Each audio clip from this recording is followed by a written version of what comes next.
Hard to believe it. We are getting down to it here at the Echelon Racing League with the final stop of the series here at the Tour of America's Dairyland. Our pro men up first today as we begin 4 days of racing on Thursday, Friday, Saturday, and Sunday here.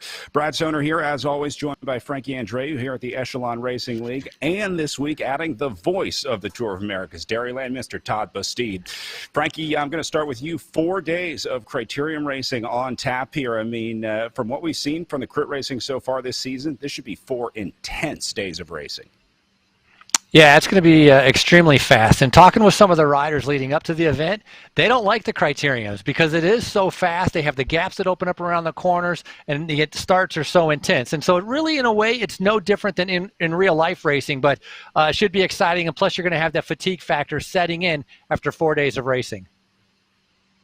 Todd, 4 days of virtual racing is tough, but how about 11 days of in real life racing? This is one of the biggest blocks of racing that you get anywhere in the country.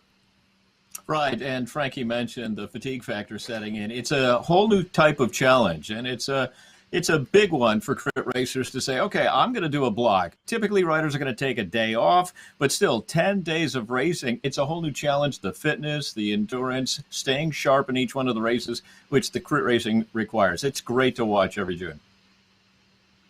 All right, let's talk a little bit more about this criterium racing. Maybe go back last week or what was yesterday, last week of racing with the Indy Crit, Frankie, where we saw a pretty similar criterium course. I mean, I think mostly flat, but it was really all about the turns in this one. We're starting to see more and more attacks in these criteriums. The riders are starting to figure out that these finishing sprints are chaotic, so a lot of riders trying to get away early. Yeah, and one of the leaders in the overall series, Ben Thomas, having a little bit of technical issues coming off the back, but some of the riders now figuring out they're, timing it and being the fastest rider at the end, just like in real life, doesn't always work out. So we've seen some aggressive racing, a lot of attacking, and really a lot of teamwork trying to set up their riders for the finish. You can see First Internet Bank with Uberti and Ryan Knapp doing a lot of attacking, but again, the gaps that are forming around a lot of the corners, it's so hard for the riders to keep up. This is really giving them a lot of fatigue and taking a lot of snap out of their legs before the finish line. Well, and then the other thing that they have to worry about is the conservation of energy in virtual racing. One of the hallmarks of a good virtual racer, the ability to save your energy, the ability to lower that average watt per kilogram number that we look so closely at here in virtual racing. Kevin Bouchard-Hall did the best of it at the Indy Crit, but we'll look to see who does it again today. There's a good chance that you see a lot of these same names out there today. Kevin Bouchard-Hall, Sandra Green, Ala Jones has been having very good rides. Looking at Jonathan Crane as well. Mike Lister moving up last week. So, Frankie, we see a lot of the same names on the top of the leaderboard week to week. Typically, if you're hot one week, you have a pretty good ride the next week. Riders, once they're fit, have been able to show that they can repeat the performance overall in the Echelon Racing League. And look how close those time gaps are at the finish. 3.6, 5.7. I mean, it really came down to a bike throw, if you could virtually do a bike throw. But some strong riders out there. And Ben Thomas is sitting at the top of that leaderboard, and everybody is gunning for him because that overall race series is still very close. And these last 4 races for Tour of America's Dairyland is going to decide it all.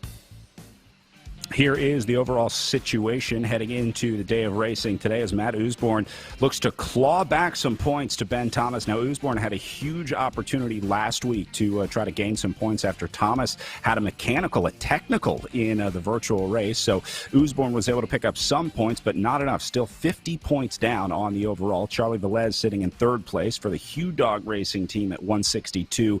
Tied with Bruce Bird of Draft Racing. Maybe 2 of the most aggressive guys in the racing here between Charlie Velez and Bruce Bird, and then Zach Nair sitting in 5th place overall in the series standings. All right, let's talk about the team situation very quickly here before we move on to our course here in Janesville. Team Tour 2000 presented by Callis, dominating here with 614 points to Restart Racing's 477, and Insured presented by Pedal Power sitting in 3rd place overall in the team competition out there. So, Frankie, it's pretty well locked up here in the team competition, but we'll be looking for some of these closer battles a little further down.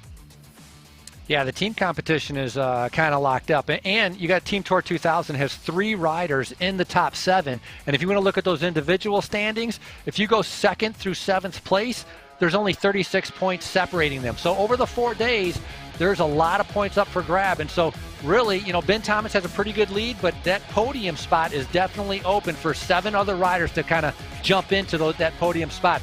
But it's a tough technical course, 9-corner course that they have to do, just under 1 mile.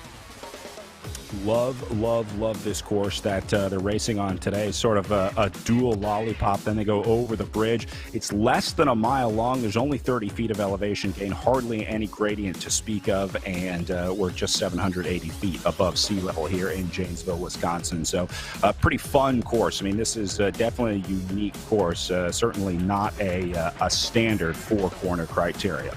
All right, we have a special welcome before we get started here. We have incredible support for the Janesville Town Square Grand Prix. So let's welcome our official starter. Hi folks, I'm Mark Freitag, City Manager for Janesville, Wisconsin.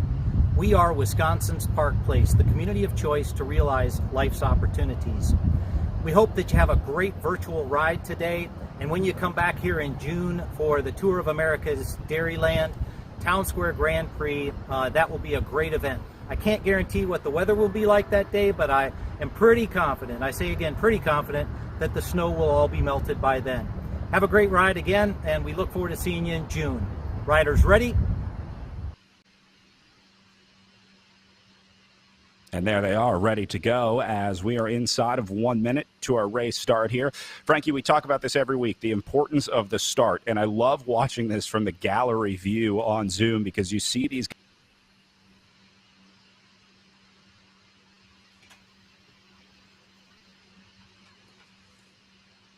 So you can see, Frankie, our riders here getting ready to go for the crucial start as we watch them at 15 seconds to go here. And again, watch the power ramp up here. This is one of the most exciting parts of virtual racing, is seeing these guys explode out of the saddles when we get to racing. Yeah, I like watching the start, seeing everybody get out of the saddle and try to ramp it up to about 600 watts, because that's what they need to do in order to be able to stay in that kind of first line. This is a pretty good field. It's about 35 riders that are out on the course, but the start is critical. You have to be able to give out full power to be able to stay up there. And you talked about all those corners, and so this is a technical course because every time they come into a corner, they're going to slow down. They're going to have to accelerate coming out of the corners. It's not like it's an oval. It's going to be hard to sit in. And Brad, you've talked about it repeatedly. Who can conserve the most? This is probably one of the more difficult courses to try and conserve your energy. You have to be careful of not getting gapped off the back with the high speeds that they're going to be showing. Todd?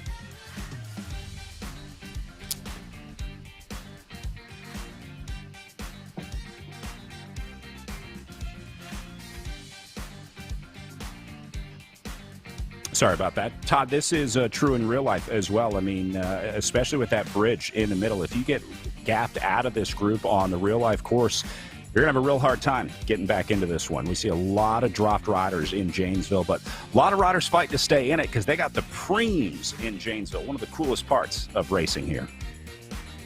Yeah, that's one of the most exciting parts of this community is they said, all right, yeah, we want to be part of the Tour of America's Dairyland, but we want to make some noise while we're being part. And so the organizers went around to literally 100 different businesses and said, hey, let's take some pride in our community.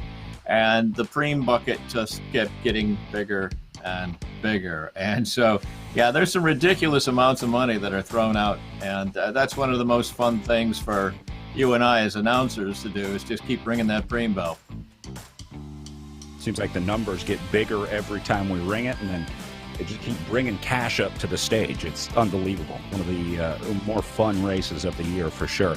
Meanwhile, watching Charlie Velez off the front here, Frankie. This is a guy that we have come to know well in the Echelon Racing League, moving to the Hugh Dog Racing team. Yeah, Charlie's been, third in the overall Echelon Racing League series, but a strong rider, and he's proved it over and over. So the riders today, they're doing 35 laps of the Janesville Criterium. And so, a lot of racing to go. It's going to be very intense. It's going to be very fast. And so these guys, they're going to attack. Some riders we're going to see trying to be able to make a move. I don't think a lot of riders are going to be content to just sit in and try to get in the breakaway. But Velez, we've seen him turn himself inside out. I mean, we want to talk about somebody that can suffer. Charlie Velez is probably at the top of the list.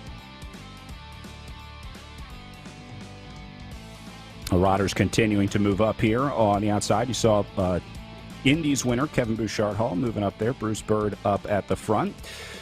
We talked about the unique course here and how much we miss being in Janesville. Todd was lucky enough to get to make a trip up to Janesville to show us some of the cool parts of the course, including the line. On course at the Janesville Town Square Grand Prix, presented by Blaine's Farm and Fleet, specifically on Parker Drive. And Parker Drive is the home of the line. Yep, right behind me is where the line lives. You can't see it now. It's been there, and it will be back. Now, yes, the line is the ticket to the top step of the podium, fame and glory in the Widderns category, but this line here in Janesville is just a little bit more. You see, when the folks in Janesville said, yeah, come on out and race in our great town. We're really proud of what's going on downtown. We want you to see it. They also said, we're going to put together a little bit of bank for the Prix bucket. And they weren't kidding. They put together big bank for the Prix bucket. Here's what Skylar Schneider did with her winnings. Attention riders, $2,000. Actually, the Prix money I won that night paid for my fall semester of school. So, Boom. That's yeah, fantastic. that was really cool. Yes, boom, and yes, this is the only shirt I own. Katie Compton was talking about buying a motorcycle trailer for Mr. Katie Compton. Now, the line's not easy to get to, though. You've got to come up Milwaukee, and it literally is up. There's a nice little kicker there. Then you got to navigate the 90-degree right turn and still be first across the line to pick up the cash. Once you're across the line, from a racing standpoint, you're going to keep climbing to get up to court. And then you get a little break streaming down to our bidirectional bridge. Nonetheless, we're really excited about plugging in the line, getting it juiced up, and putting it into action once again this summer. On course here at the Janesville Town Square Grand Prix, presented by Blaine's Farm and Fleet. I can feel the excitement building, Todd, and I know Skylar Schneider going to be looking to get back here as well in 2021. She'll be back hunting for some of those Prix, I'm sure. Yeah, she's looking forward to it. A lot of the riders are looking forward to it. Janesville's developed a reputation, and they are absolutely comfortable with that reputation, Brad. They're ready to go. They're eager. While I was out traveling around the course, just picking up some video on features, a woman pulled up in her car and said, hey, what are you shooting for? And I said, well, we're getting ready for the Grand Prix in June. She says, oh, that's fantastic. We love that event. We're looking forward to it coming back. I said, yeah, we are too.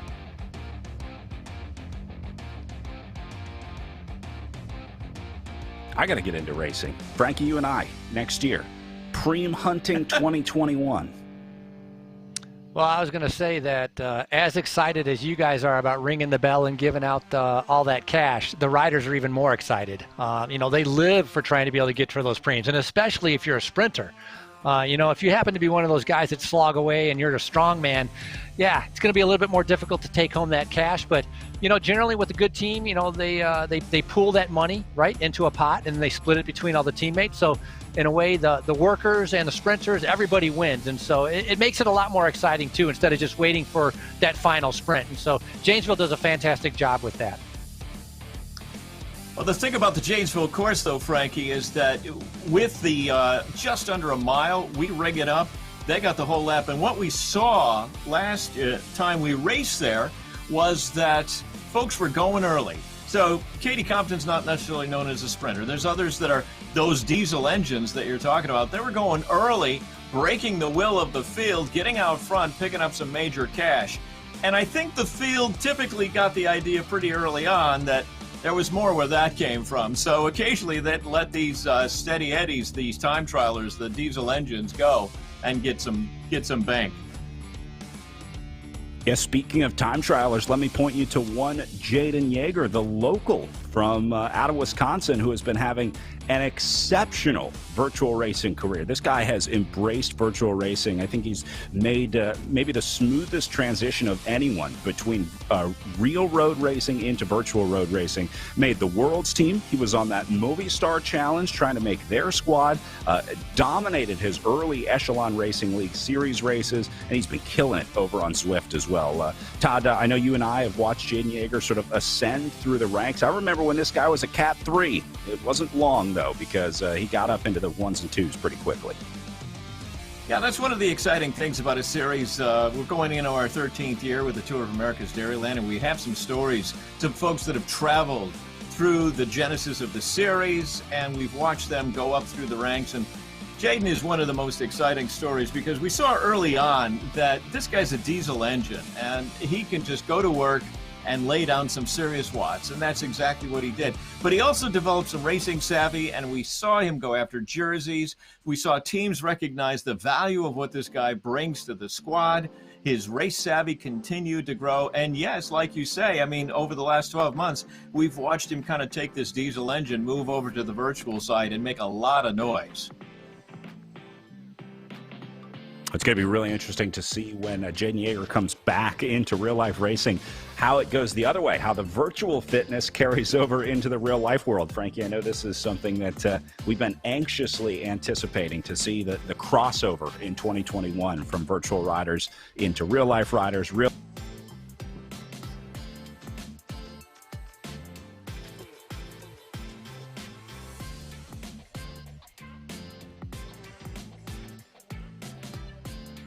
Here's Kevin Bouchard-Hall, solo on the front. Yeah, Bouchard-Hall with from the Indy Crit. That's what I was going to say, the winner from the Indy Crit. He knows how to ride these things. And you talk about Yeager, arguably he's the heaviest rider in the race. And so a criterium totally suits his style. And as you guys had just mentioned, he's been doing extremely well on the virtual races on Zwift and on RGT. But in real life also, he's been a Masters national criterium champion. So he has the tactics and savvy, and he has the power to be able to do extremely well in these virtual races. And so it will be interesting once you come off into real life and how a lot of these riders are going to do. And what's kind of interesting is, I communicated or emailed a lot of the top riders in the overall series, talking to them about, hey, what is the difference with the virtual races that have been? And it's kind of funny because those that came from the triathlon background were very data analytical. I have this many watts, my FTP went up this much, my 20-minute power, my 10-second power. And those that came from in real life and are trying virtual racing were more just like, yeah, this was really hard. I'm getting better with some power, and I still stink at sprinting, and I want to improve on that. So it was very different talking with the different riders and what background they came from on how analytical they were with the data, or how it was more by just feel. And you were talking about real life. You were talking about real life and Jaden Yeager. I think you remember early in the series where we would watch him come pulling up to the race venue at the last minute and pull his necktie off because he was coming straight from his 9 to 5, jumping into a phone booth, switching to his cape, and going and doing a great job racing. So he's kind of the working man's hero in terms of bike racing as well, especially as he's moving up into the Masters rank, doing a fantastic job. Talk about analytical, an engineer by trade, and then laying down major watts when he gets on his bike. Yeah, he's some sort of like a civil engineer, right? He builds bridges and big things that I couldn't even fathom engineering. Yeah, it was a little too easy. Structural engineer. Early on. Yeah, structural engineer when he would be part of, when the team would call him to bridge to the break, it was a little too easy for us to get cheesy with that. So we tried to avoid that whenever we could. The bridge double entendres. No one's afraid of getting cheesy at the Tour of America's Dairyland, that's for sure. Speaking of cheesy, let's bring in our race director, Tom Schuler, our in-real-life race director. Tom, sorry to call you cheesy there, but it just fit too perfectly with the Tour of America's Dairyland. You know how it is. Tom, much different way to watch the racing here, but I feel like we're there. I feel like I'm sharing this moment with you. I'm drinking a chocolate milk right now, eating a Quick Trip Glazer, watching the bike race. Doesn't get much better than this. Yeah, it's great to be here, Todd. I've got my popcorn. I've got my Nature's Touch chocolate milk. I've got my Quick Trip Glazer, so I'm here for the long haul. But yeah, Janesville has done such an amazing job in being with us. And I got to say, $25,000 in Prims is what they raised the last time we were live in Janesville. And I can only imagine this year they're going to go for broke. So I encourage everyone to come out and see what Janesville's done. Yeah. They're so important.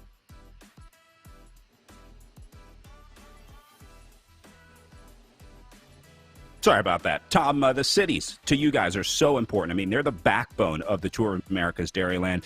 We see a lot of the same cities coming back every year. I have a feeling that Janesville is one that's going to be here to stay. Yeah, so this year, Janesville moves into our opening day position. And, like you said, Brad, I mean, without them, we don't have a race. This is their party. This is essentially a block party, a civic celebration for each city, and we just happen to have a international bike race to accompany it. So we're honored to be, get the living room, get the front door, get Main Street of all these communities like Janesville. That's what it's about, racing on Main Street, USA. Tom, thanks so much. Save one of those Glazers for me, if you will. I will. I'll text you my address right now. You can mail me one. You got it. You got it. All right, that's Tom Schuler, race director and former racer himself. You may recognize that name from the 7-Eleven days, a national champion as well. We got to get Tom out of retirement. Frankie, we'll throw him on our team. We got 3 already as we're building the You're Prix pulling Hunter everybody squad out, here. yeah. Yeah, why not? Pulling out all the stops, Brad. We're going to have a full-on Masters team going there. So, yeah, but with Tour of America's Dairyland, you guys could speak a little bit more to this. And Tom brought it up. It's a very international field. The quality of field of the riders that come, easily each one of these criterium days could be like a national championships. It's that high of a quality field. But you add in really an international flavor. A lot of foreigners coming over because they're attracted by the 10, 11 days of racing. They're attracted by the different kind of criterium courses mixed in with some road races. But also a big factor is it's local to the Milwaukee area and a lot of the money. And so it's been a big draw for many years. And now Tour of America's Dairyland, I think, is going on like its 15th year maybe. And so it just continues to grow. Yeah, Todd, the other part of Tour of America's Dairyland, the sort of central location to the U.S., you can do this with 3 guys in a van, get the team together. It's within driving distance for probably 60% of the country, so it's easily accessible to come race. They have host housing programs. There's great discounted housing available as well for riders that want to come race. So I think that's a big part of why we see so many people coming to race Tour of America's Dairyland as well. Great courses, but it's really accessible to race as well. Yeah, it's middle America. It's easy to get to. If you're on the West Coast, it's not like you're going all the way to the East Coast. What's fun, though, is watching those foreigners come over who don't quite get the scale of what's going on. There was a particular team from Australia who wandered into town with the idea that once they got to the first race, they would simply use their bikes to get to host housing, to the next race, and they kind of miscalculated exactly how big Milwaukee is in the scope that we covered. Janesville wasn't even on the slate when this took place, Janesville being one of our most distant races from the Central Core. But these guys got done racing, did a great job, put on a great show for us the entire series, but then started looking around as it's getting dark, and with their Australian accent said, "Oh, yeah, can anybody get us a ride?" It turns out they were successful enough that that night alone they had pulled in enough free money to rent a vehicle and kind of got a better sense of the scope of the Tour of America's Dairyland. We do cover some miles getting from venue to venue. Wisconsin's a big state, as our Australian friends learned a few years ago. Yeah. They ended up having a pretty good week, though. I think I remember several Australians on the podium that year. Yeah, they came and they love it. So you're going to hear the Euros, the Australians talking about a big block of racing. There's not many places you could get this, and it is that fitness challenge. It is that opportunity to really test yourself. And, if you're trying to take your nutrition and your recovery to the next level, this is definitely the way to do it. All right, guys, time for one of my favorite parts of the Tour of America's Dairyland. Every year we have the cheese quiz competition throughout the week, where Todd will quiz some of our guests throughout the week on some dairy trivia, some cheese trivia. Frankie, I'm going to put you on the spot today. You're going to be our contestant. We got a few multiple choice cheese quizzes here. I want to see if you can get any of these. So let's try our first virtual cheese quiz of the first virtual Tour of America's Dairyland. All right, Frankie Andre, which of the following is not one of the top 5 ice cream flavors in the United States? Is it strawberry, butter pecan, Rocky Road, or chocolate chip? I'll say butter pecan. The correct answer is C, Rocky Road. Top 5 ice cream flavors include strawberry, vanilla, chocolate chip, and butter pecan. Rocky Road, a distant 7th place in most popular ice cream flavors. So there you go. You better study up on your dairy, Frankie, because we got a few more of those coming throughout the weekend here. Todd, I know you knew like that. Rocky That was Road. too easy for you. I like Rocky Road. Frankie's been with us at times on the Tour of America's Dairyland, so I don't know. We may have to go back and review his contractual obligations. Now, I will say, in all honesty and in all fairness to Frankie, the people we're interviewing about this are not just random strangers on the street. It's actually been our tradition that we get somebody representing the dairy industry. The Alice in Dairyland competition is in almost its 70th year, 7-0, where each year someone is nominated to represent the dairy industry, which is a huge engine of the economy in the state of Wisconsin. And she gets a ethanol-powered car that she gets to use for the year. She travels around. And in a non-COVID year, she's making all these appearances at state fairs. And we've been fortunate enough to have her swing by Tour of America's Dairyland. And being the lunkheads that we are, we put her on stage and we ask her challenging questions about some of the 300 varieties of Wisconsin cheese. And some of them have done quite well. Some of them have vowed never to come to a bike race again. But we patch that over and we win them back with our charm and they're a chance to get Brad Stoner's autograph. So it all works out.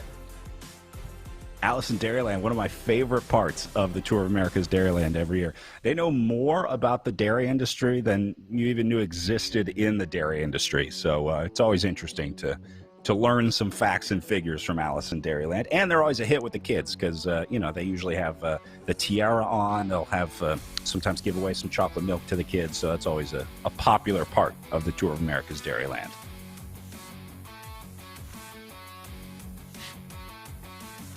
Nice shot there. Matt Usborne on the top and Jaden Yager on the bottom.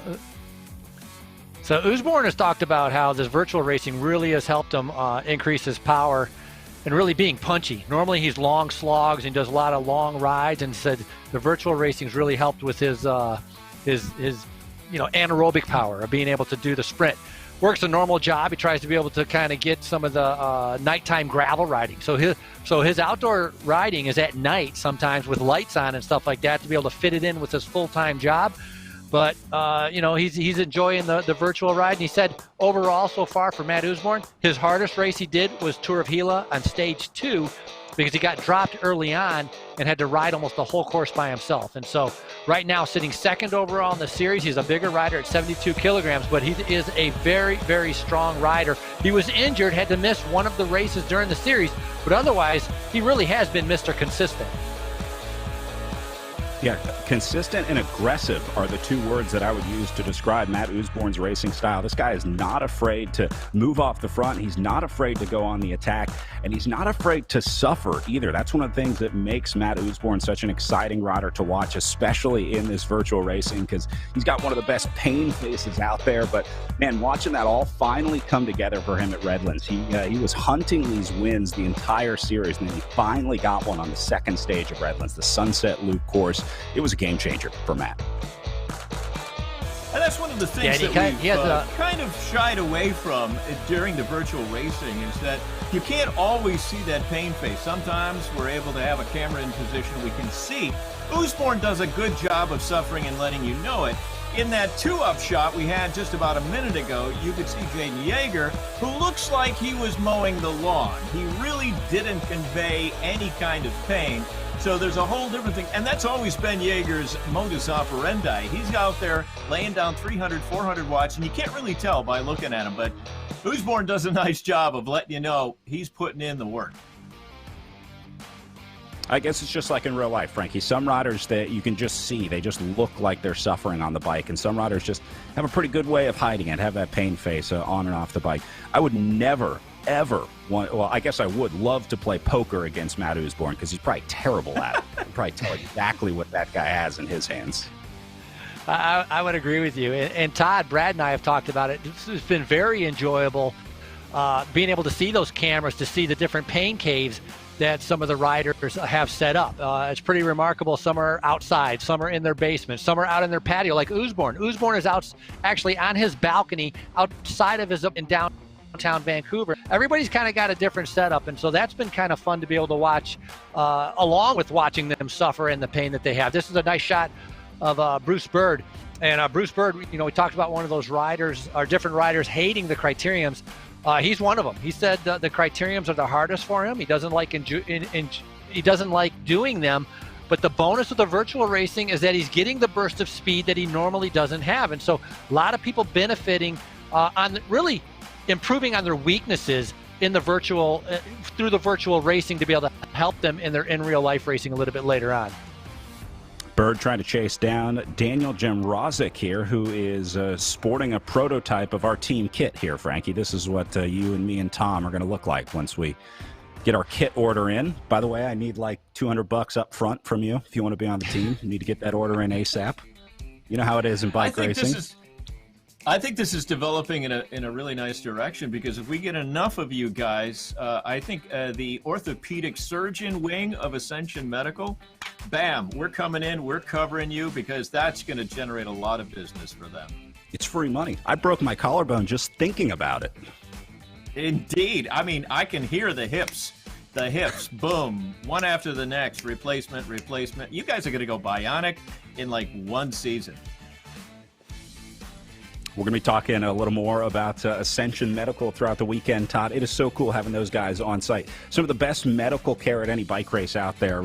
Frankie, you're going to love this story. As a commentator, this is one of my highlights of my career, because I got a concussion at a bike race, announcing the bike race. I was actually taking a nap, as I'm often known to do, resting my head on, a sharp metal corner, which I thought was a good idea. And it was on the stage. Somebody jumped on the stage. It caused sort of a bouncing effect. Anyway, I banged my head pretty hard on the stage. Ended up with a minor concussion, but thank goodness that the Ascension medical team was there, as they were really able to monitor those things and identify them pretty quickly. I thought I was fine. I was like, look, I don't have a concussion. I'm fine. But there were these weird things that I couldn't do, and they were very good at making sure I had the care I needed. So it's another one of the cool parts of having them on site, Todd. A lot of riders, if it's not a concussion, even if it's just road rash, maybe a broken bone, if you have a crash, it's just nice to have pros looking after you. Yeah, one of the things criterium that you racing, there's always crashes. One of the Sorry, things go ahead, that Todd. Go ahead, and then we'll talk to Frankie. Was talked for a while, so But I still have a photo. I was looking through my Toad photo library. I still have a photo of the Ascension gang had a concussion protocol sheet, and they had modified it so that they took out athlete concussion protocol, crossed that out, and put announcer concussion protocol specifically for you. So if you need that again, I have that in my file. I'm a trailblazer. What can I say? You are. I changed the course of history. You know those signs that you see whenever you're out and you see a sign and you're like, that sign's there for a reason. Whenever you see a weird sign, I'm the guy that got the sign made for beware of concussions on the stage. Right. It can get dangerous out there, Frankie. You got to be careful. It's true.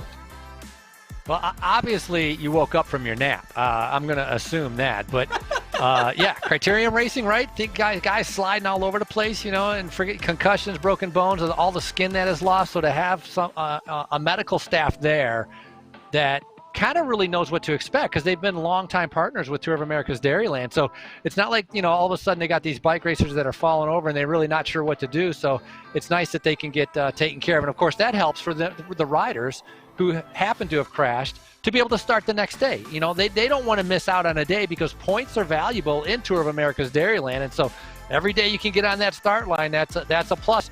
And really it's the same thing that's been taking place here with the Echelon Racing League, because the point totals are so close in the overall that every single day you can take a start. It makes a big difference. And you see Bruce Bird moving up there, Ben Thomas, your current overall leader, all of these guys fighting it out pretty much every single day. And this has been fast. If you notice on some of these slight downhills, they've been going up to almost 40 miles per hour, 60 kilometers per hour. A lot of riders having to go into the red. And so that repeated effort is going to take the sting out of many riders' legs when we get towards the end of this race, as we're coming up on a half hour in. Yeah, remember, a lot of times it's the guys at the back that are struggling to stay in, that sort of overcompensating, just learning how to, I always say, modulate the power on RGT. That's a major part of it. So guys at the back like Bruce Bird right now, you see him in the red zone, not where he wants to be. Bird made the mistake of letting himself get gapped off. So just trying to chase back in here. As again, you can always watch the power levels of the riders. They have little colored bars next to their names on the left-hand side of the screen. That shows the power zone that they're riding in right now. It basically goes from blue to red. When you get into the yellow, orange, and red zone, that usually means you're putting in a pretty good effort. See, everyone's kind of blue and green right now. That means they're on a more relaxed part of the course, a little easier riding out there right now. And what we saw on the Janesville course is coming around the final turn towards that finish line was there is a little kicker. Okay, your graphic up front said it wasn't too bad. I walked it a couple days ago, and it is a little kicker. If you're trying to maintain speed, you're going to get out of the saddle. And riders would use that as the attack point. But if you do that 2, 3, 5, 8 times, eventually you could start wearing away on your ability to get that snap, get to the line. Once you get past the line on Parker, then you're going to get onto Court Street. You get a little bit of a ride downhill. That's a recovery zone, and that's important. But it's the experience as a crit racer that allows you to take advantage of that recovery, keep the legs fresh so you can attack again on the next lap if you so choose. Yeah, I guess the course probably looks or feels a lot steeper than it looks from up on the stage when you're half concussed announcing from the stage. So maybe I just haven't seen it yet.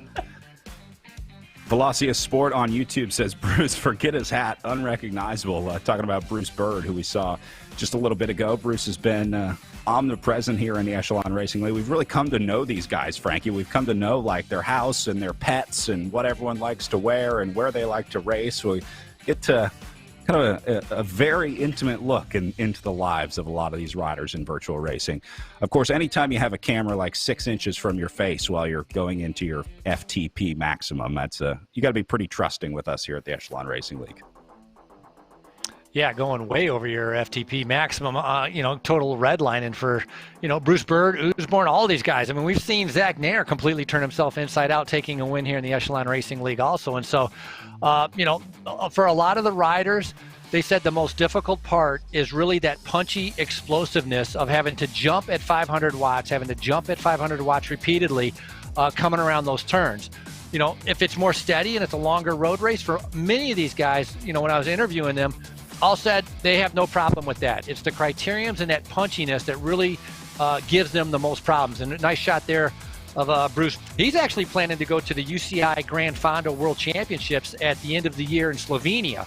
So a lot of the virtual racing that he's doing is kind of, the winter base mileage as he's trying to kind of keep some fitness. He's going to try to hold that over the summer.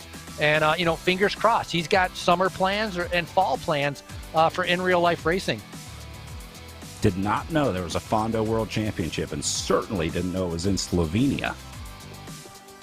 Though I'm sure Bruce... They've had a Fondo World Championship, I think, like the last 3 years. Obviously in locations, but it's something. Yeah, it's out there.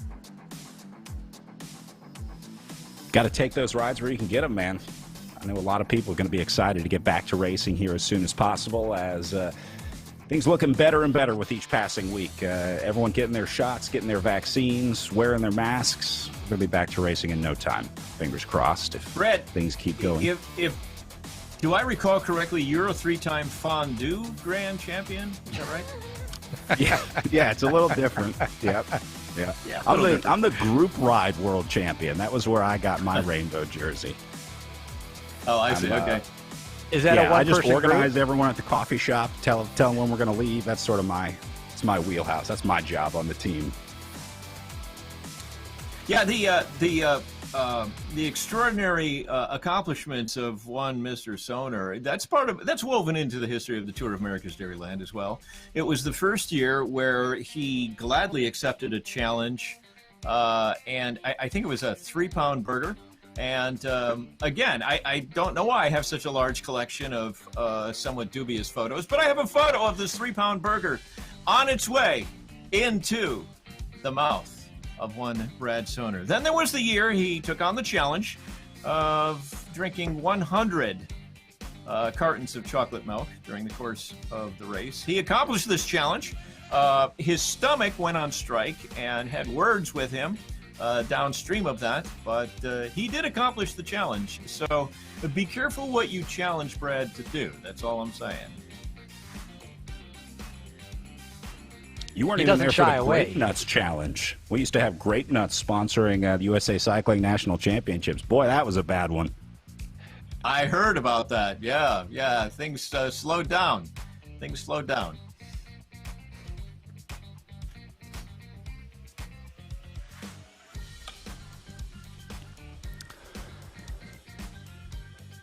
All right, riders back together up on the front. Everyone sticking together in a group. Seems like Frankie Rodder's starting to realize that your chances of getting away in these virtual criteriums are pretty slim. Not that guys didn't try early on, but I think the message has kind of gotten out there that you might as well save those bullets for the last few laps of racing. Well, with the speed, too. I mean, the speed is extremely high, and, still, it says here 25 kilometers remaining. So, maybe we're a quarter of the way through, maybe a little bit more than that. I mean, we definitely have not gotten to the halfway point, so a lot of racing still to go. And, Team Tour 2000 is looking out for their best interest, trying to keep this group together. I think a few of the other riders also trying to be able to just kind of make sure they're staying near the front. Zach Nair, Project Echelon is another group of riders that want to be able to keep it together, because I talked about how close, second to seventh place is only 36 points different. So just in this race alone, without even including the 3 other races that are going to follow from Tour of America's Dairyland, we could have a big swapping of positions in the overall classification. But of course, everybody wants to try to be able to win today, and there's some fast, strong sprinters in this group, and so we just got to wait a little bit longer and see. In other words, you got to wait for some guys to tire out first. We're only 35 minutes in. We need to get to the 50-minute mark. Then we may see a chance for a breakaway, but right now I don't think that's going to happen because of the speed. All right, let's listen into the group, see if we can get any tactics or strategy here as Jaden Yeager attacking off the front. We have Project Echelon on Discord. Let's listen and see if they're talking about Yeager off the front here.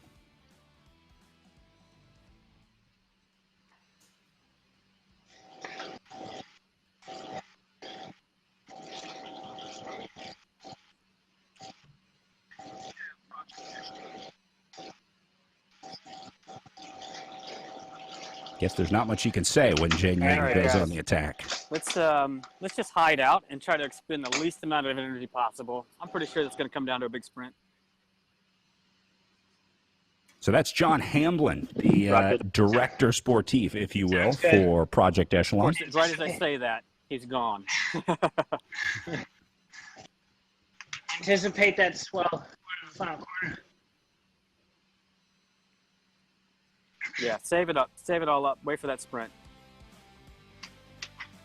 It's going to be difficult for one rider to stay away. Obviously, 2 or 3 other riders. Looks like maybe another rider trying to be able to bridge across right now.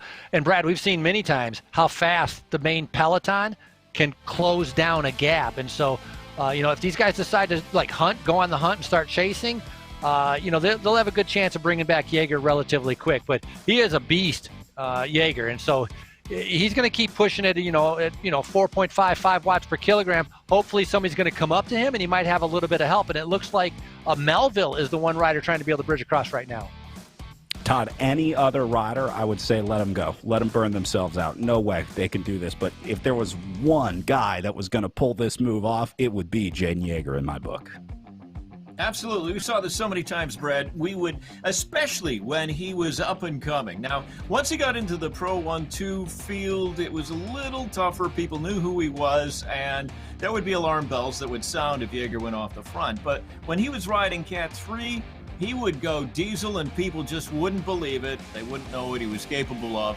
And then he'd be sitting on their back porch having lapped the field without too much effort whatsoever, roll across the line, win the race. So yeah, this guy definitely has to be taken seriously if he goes off the front of your peloton.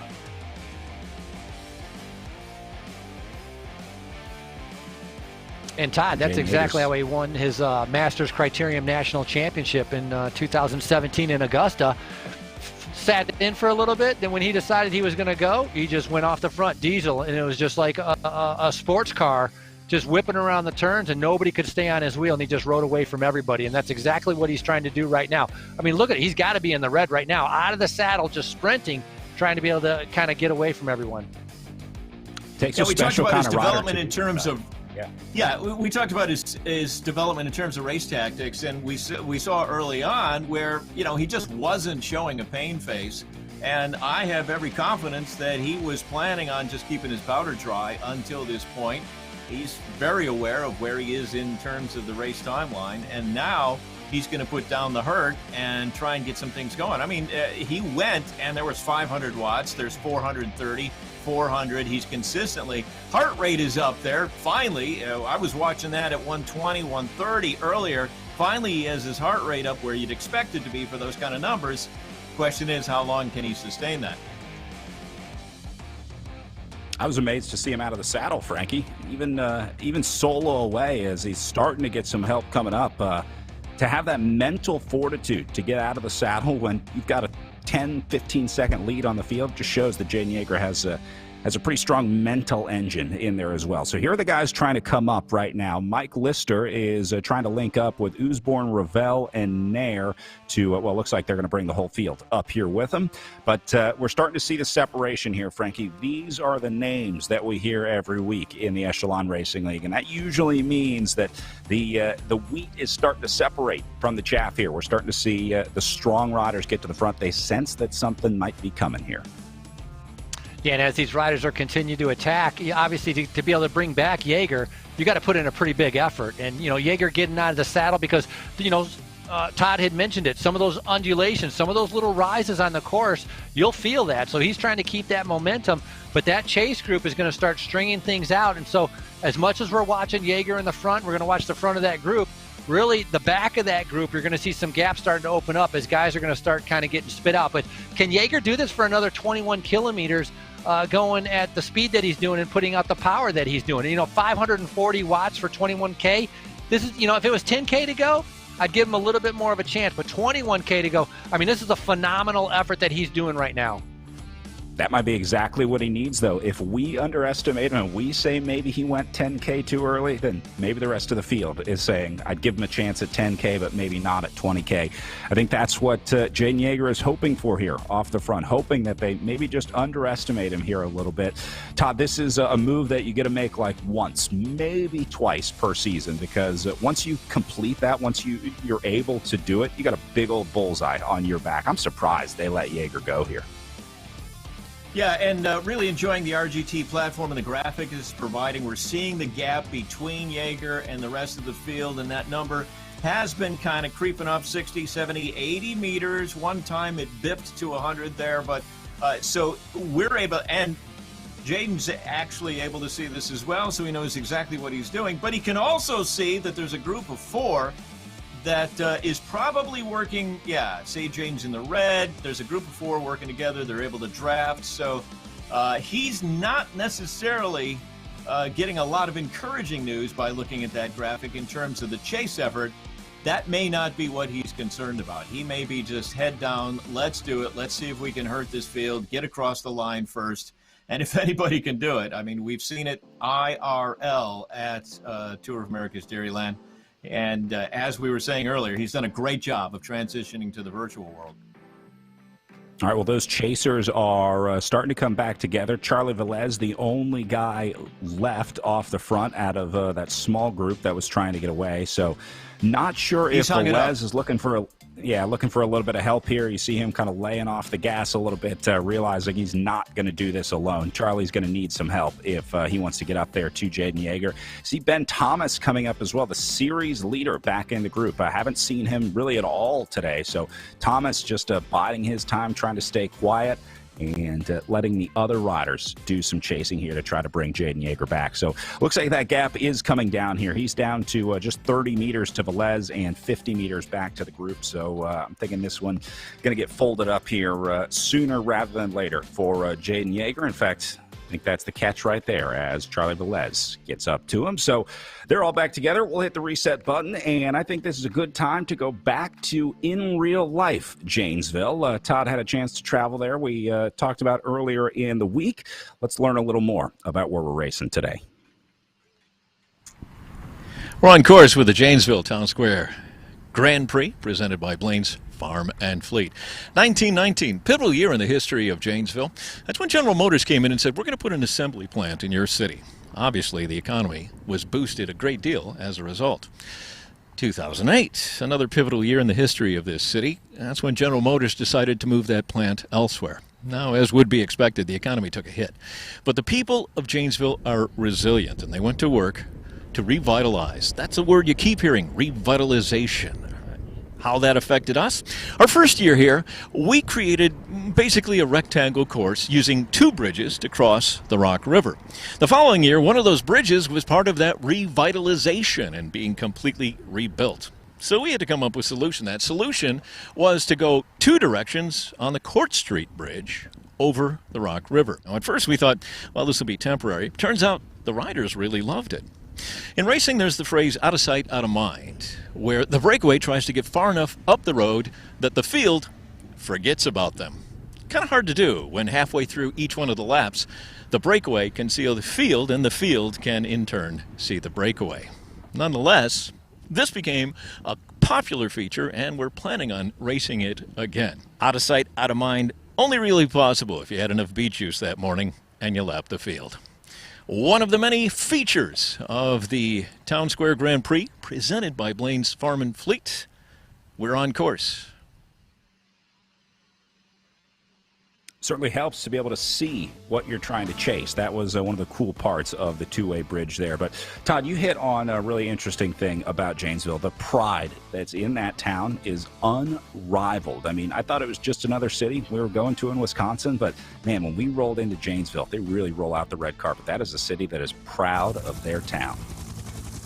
Yeah, and it's a unified plan. It's called the Janesville Town Square Grand Prix, and the town square is basically where our course is, because the folks that are part of that revitalization effort want to celebrate what's going on the Rock River. They've got a concert venue, they've got athletic facilities, they've got these beautiful buildings that are historic but have been restored, and it's down at the town square. So there's a lot of pride in what's going on there, and I think that was typified the first year we were there. It was raining for the women's pro race, and raining pretty significantly, but this was the first they were seeing of this thing called the Prix. And I recall so vividly the folks standing there along the course watching these women race in the rain while we were throwing out Prix. Nobody left anywhere. They were having a great time. The restaurants were serving up food. They were celebrating the town square right there in the center of Janesville. Now, you know, you got a highway, you got a major interstate that goes through Janesville, and they put a hospital on it, but that's not where their focus is. Their focus is really right downtown where the racing takes place, and that's why they're so proud of it, and that's why we love going out there. We're looking forward to going back.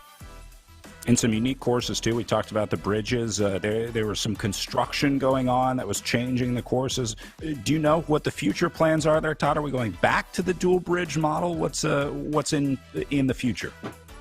The dog bone is currently on slate. So, the dog of the day course is what I'm going to call it. And But yeah, I mean, look at what you're able to do. You have this opportunity to see the rest of the field. Plus, you have this focused portion of the course. So if you're a spectator and you're hanging out at that beautiful town square, there was a fire going when I was there, places to sit and eat, restaurants and so forth. You can see the action both directions, coming down Court Street and then looping back around and going back towards Parker and the start finish line. So right now the plan is we're going to race the dog bone again.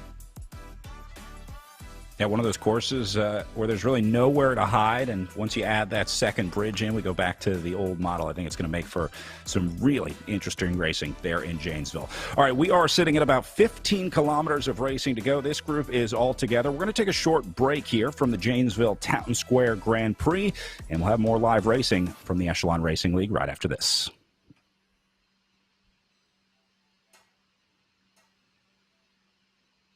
Question has taken on a whole new meaning lately. Now, more than ever, it's important to reach out to your family, friends, neighbors, and coworkers and ask about their health. Studies have shown that 70% of people have delayed getting health care or know someone who has. Someone you care about might be doing the same thing.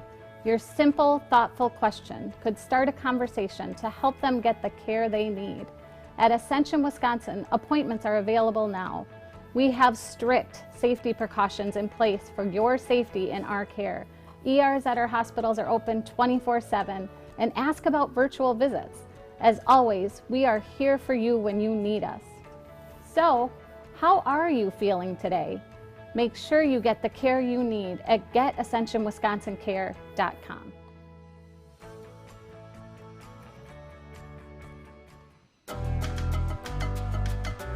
The people of Milwaukee are something.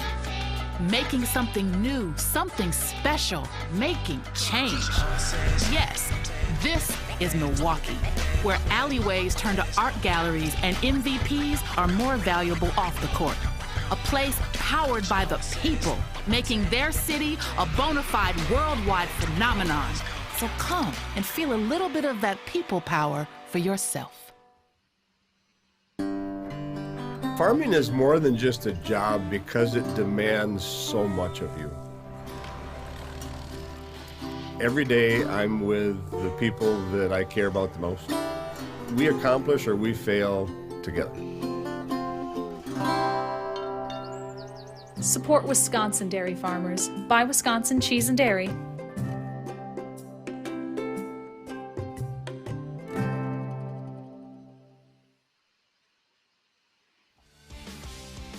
And welcome back, live racing, as the group's still all together here for the Pro Men. We are inside 10 laps to go here, guys, so we should start seeing some big attacks starting to come off the front here, because if you're not a good sprinter, if you don't think you have a good chance of winning out of the field sprint here, you got to go now. Todd, this is like when we start ringing up the big Prix at the end in Janesville, the ones that we save for the last few laps. It's like, do I go now? Do I wait? Do I try and sit in? Looks like Melville trying to have a go at it, but we're still working on getting the virtual Prix in. Can you imagine how much fun virtual racing would be if we could give away some cash like we do in Janesville here? Oh my goodness, that would be off the hook for sure. So I'm really curious as to what Jaeger had in mind going early. Obviously, he was testing the field, perhaps, checking to see if he can get away, if he was just trying to tire him out. So it'll be interesting. He's right up there gravitating in the top 5. So we're going to see how he plays this out as we're getting inside the last 10 laps.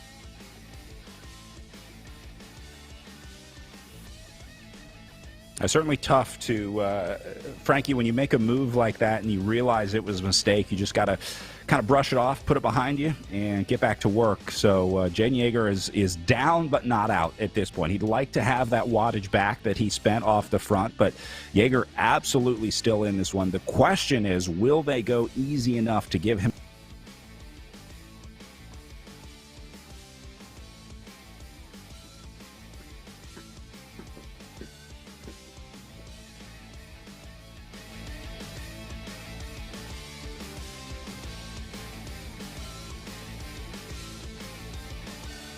I think we need an internet stimulus package to send to Pittsburgh. We've got to help Brad out there. Yeah, sorry, I had to feed the hamster. It stopped running on the wheel, and so. Always well, feed the hamster. I was going to say with Jaeger, you know, you talked about a diesel engine, right? A strong guy that needs. Sometimes if you're just trying to conserve, you kind of never get your legs going. You know, you're kind of waiting, and so, yeah. You know, is it a mistake that he went off the front? I think it's a move that didn't quite work out. I mean, these guys have been doing this long enough where, you know, have 2 or 3 big efforts in them. You know, he wanted someone to come up with him. It didn't quite that way, but this could have opened up his legs, actually made him feel a little bit better for the hard riding that's going to 12 kilometers to go. And right now, you know, we have Timmy Bauer who's going off the front. So this is a nice ride by him, trying to be able to kind of get his gap if he can be able to break away. The rider racing for Above and Beyond Cancer out of California. Todd, Jaden Yeager's got to be looking at Timmy Bauer right now going, where were you 10 minutes ago, man? Where were these legs when I was solo off the front? Yeah, I think Bauer's got a lot of ground to cover, just coming inside 8 laps to go right now. But Frankie, as a DS, you know, sometimes in the more sprint-oriented races, you'd have your guys do the openers. Well, Jaden just waited till midway through the race before he did his openers, apparently. Yeah, exactly. He just waited a little bit longer and decided to go off. Yeah, he could have definitely used Bauer's help. Bauer actually started, you know, he got his first bike in 2015, started riding, lost 25 pounds, and then he got hooked on cycling and has just been enjoying it. He comes from a motocross background and has just been cycling since 2015. So he's done actually pretty well in real life racing and also in the virtual world. The 29-year-old has been with the Echelon Racing League now for more than a few races. But now you want to talk about questionable tactics. Bauer, I would say is a little bit more questionable. 10 kilometers to go. You're only like 3 seconds off the front of this group. You know, maybe just got to ride within yourself and just see if anybody comes up to you. But you definitely don't want to overextend yourself right now, so close to the finish line. Yeah, at least Jaeger had time to recover, right? Yeah, Jaeger had time to recover. Here's somebody grabbing Bauer's wheel, and away goes Blackburn. One name that I'm watching who's proven himself to be very smart IRL is Olenichek, who's sitting in there. A huge IRL career with, as well, a transition to the virtual world. He has been in the top 10 the entirety of this race, and I'm wondering if he's just being cagey, keeping the powder dry, and if we're going to see him make some noise in the final lap here in our virtual Janesville, part of Tour of America's Dairyland, presented by Quick Trip. 3 Quick Trips, by the way, in the city of Janesville, and if you haven't had their fried chicken, I had it while I was out there. It's worth making the trip. Brad, we've got to introduce you to Quick Trip Fried Chicken. I'm sorry, did you say Quick Trip Fried Chicken? I did, and it is phenomenal. I'm still getting over the Quick Trip Glazer donuts. Well, we're gonna round out your diet just a little bit. Donuts? But yes, I did bring a box of donuts home from Wisconsin with me after my trip to Janesville.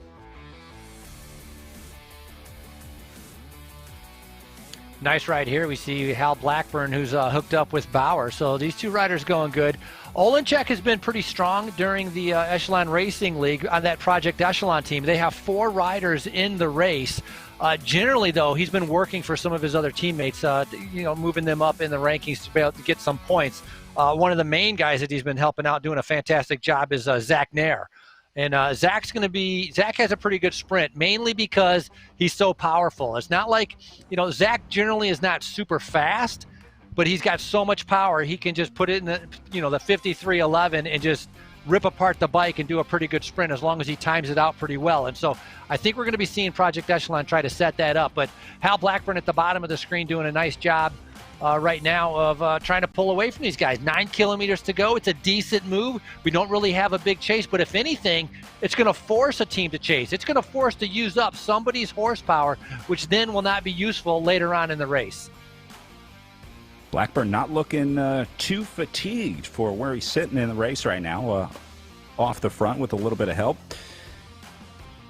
We talked about the different pain caves. This is a camera view that we've come to know well. We also talk about where the different riders are racing from. We have a variety of start times throughout the weekend this weekend. We're racing on the East Coast where I am. We had a 4 o'clock Eastern start time. We have to stagger the start times because there's riders from all over the world racing. So Blackburn, based in the UK, it's little after 10 p.m. right now over in the UK for Hal. So people racing on different timetables throughout the weekend. Some riders going to be getting up real early. Some riders going to be staying up real late, and some riders just going to be trying to find the time in there to race. So that's part of it. That's part of virtual racing and racing all over the world, racing against competitors from all over the globe. Don't forget, still have the official Echelon Racing League team shop up at wearenations.com. All the teams and riders in the Echelon Racing League have their own shop at wearenations.com. So if you're cheering for a rider or a team here this weekend, check out wearenations.com. Get some gear. A portion of all of those proceeds go back to the riders and the team. So get yourself some swag and get the riders paid out there as well. Jim Rosick back on the front as Blackburn goes to the back. Oh, how the mighty fall from the front to the back real quick here for Blackburn. Big fight for position taking place right now. The speed going up, 50 kilometers an hour, and it's a fight for position with 8 kilometers to go, and they're trying to stay near the front to be able to put themselves in a good position. But that was a nice move. Restart Racing Jamerzik out of St. Louis, Missouri.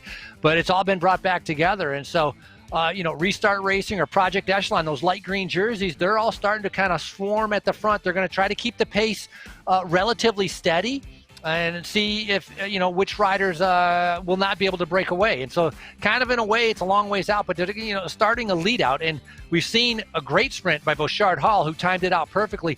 Will he be able to repeat after winning in the Indy Criterium? Oh, this is Kevin Bouchard Hall right here for Restart Racing, making his first appearance up on the front.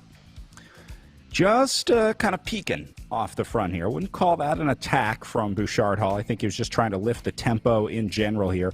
The thing about Bouchard Hall and Restart Racing, they're very smart. They're a very well-coordinated squad, and they're really all long-distance riders. These guys are all long-range weapons, including Jaden Yeager, including Kevin Bouchard Hall. These guys are not going to win out of a sprint. I think these guys win with a long-range effort. It may be a bunch gallop to the line, but it's going to be because someone like Kevin Bouchard Hall will be the first to go. He's going to be the match that lights the wildfire here in 5 laps to go when these guys sprint it out. Blodgett, Blackburn back up on the front here. Spencer Segabrush also making an appearance up here as we start to see the washing effect here, Frankie. This is where, just like in real life, riders start to get nervous about position. They all want to get to the front here in the last 5 laps of racing. We've seen a little bit of separation. We had 39 riders on the start line. This group has definitely dwindled down. I think maybe we have 20 riders in this first group, and so it's a good indication of how hard and how fast the race has been going. Bouchard Hall doing a good job. Charlie Ravel is in there.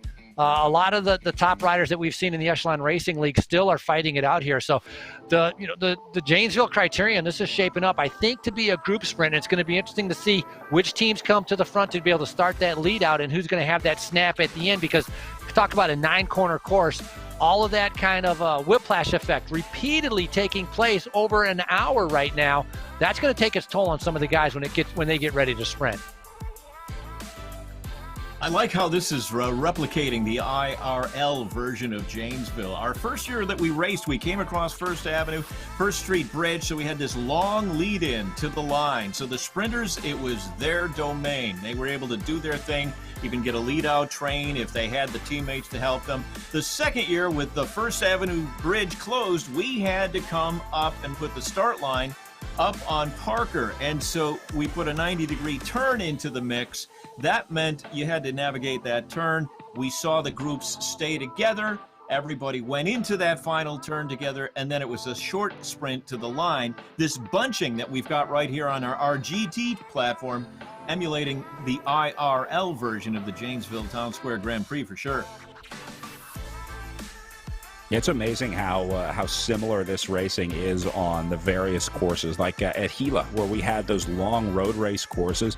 The way that the RGT racing played out was actually pretty similar to the way that the real life racing usually plays out, in that we saw the attacks, we saw the selection, and then it was just a select group, 1s and 2s across the line. So yeah, these courses typically do play out somewhat similarly to the way that it is in real life. And in Janesville, Todd, that means a lot of sprinting, both for the Prix and at the finish line.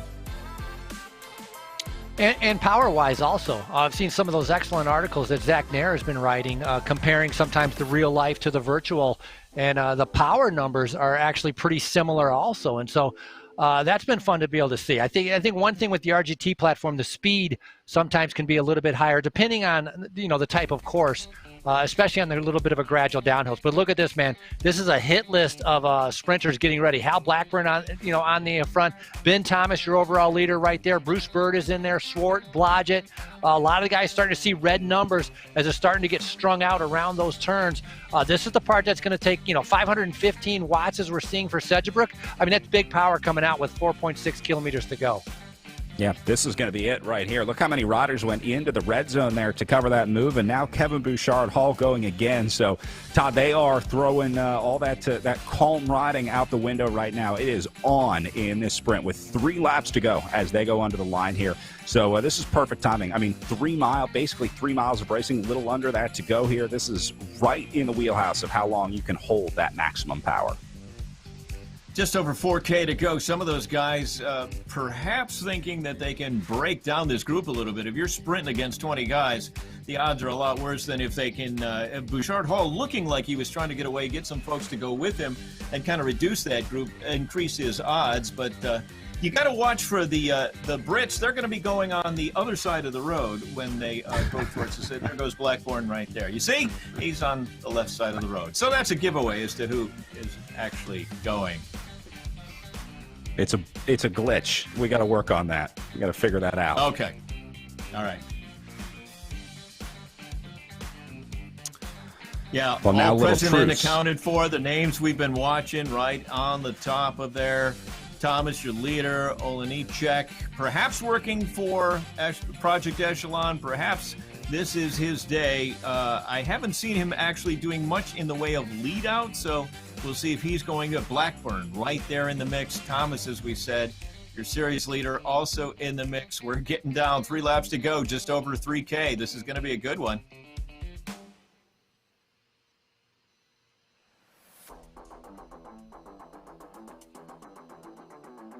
Well, not going to stop for a lot of the riders riders right now. Away.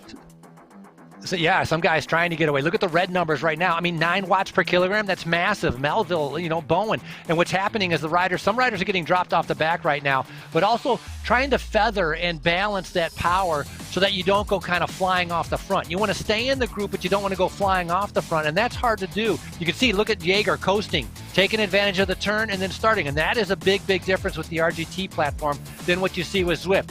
Charlie Velez in the bottom right-hand corner, Hal Blackburn in the upper right-hand corner, and in your upper left is Bouchard-Hall, your winner from the Indy Criterium. But big red numbers, big power coming out, and look at the focus that these guys have right now leading in towards 2 laps to go. Yeah, you can't look away from the screen in RGT because if you miss the acceleration in the group or you're pedaling into one of those corners, you're just wasting energy. It really scrubs the speed off, just like in real life, one of the more realistic elements of racing here on RGT. So the experienced riders on the platform have it figured out. That's why you see guys coasting. It's amazing to think that you'd be coasting with a lap and a half of racing to go here, but you have to coast through the corners on RGT. There is absolutely no reason to be pedaling full power the entire time around a criterium course like this. So the smart riders are going to be taking risks. And once again, that's going to emulate your IRL Janesville course. Once you get to the corner of Court, it's actually downhill to that bidirectional bridge. And if you watch race footage, if you watch the race in IRL, that's where riders are catching their breath, they're stretching their legs a bit, getting ready for the flats of the bridge, the loop around the backside of the western portion of our dog bone, and then coming back up, climbing First Street towards the line on Parker. All right, so coming up on 2K to go, these guys are going to be getting the bell for 1 lap to go next time they go through the line. Now, I know this is a sore subject with the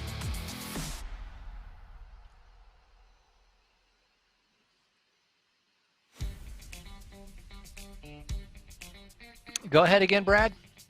All right, so we got Tom Schuler here to ring the official 1 lap to go bell here. I know this is usually Todd's duty at the Tour of America's Dairyland, but we're going to turn it over to Tom Schuler today. 1 to go, 1 to go, 1 to go, 1 to go, 1 to go. And that's why Todd usually does it at the Tour of America's Dairyland. I'm happy to hand the bell duty over to the legend, the man himself, the plow.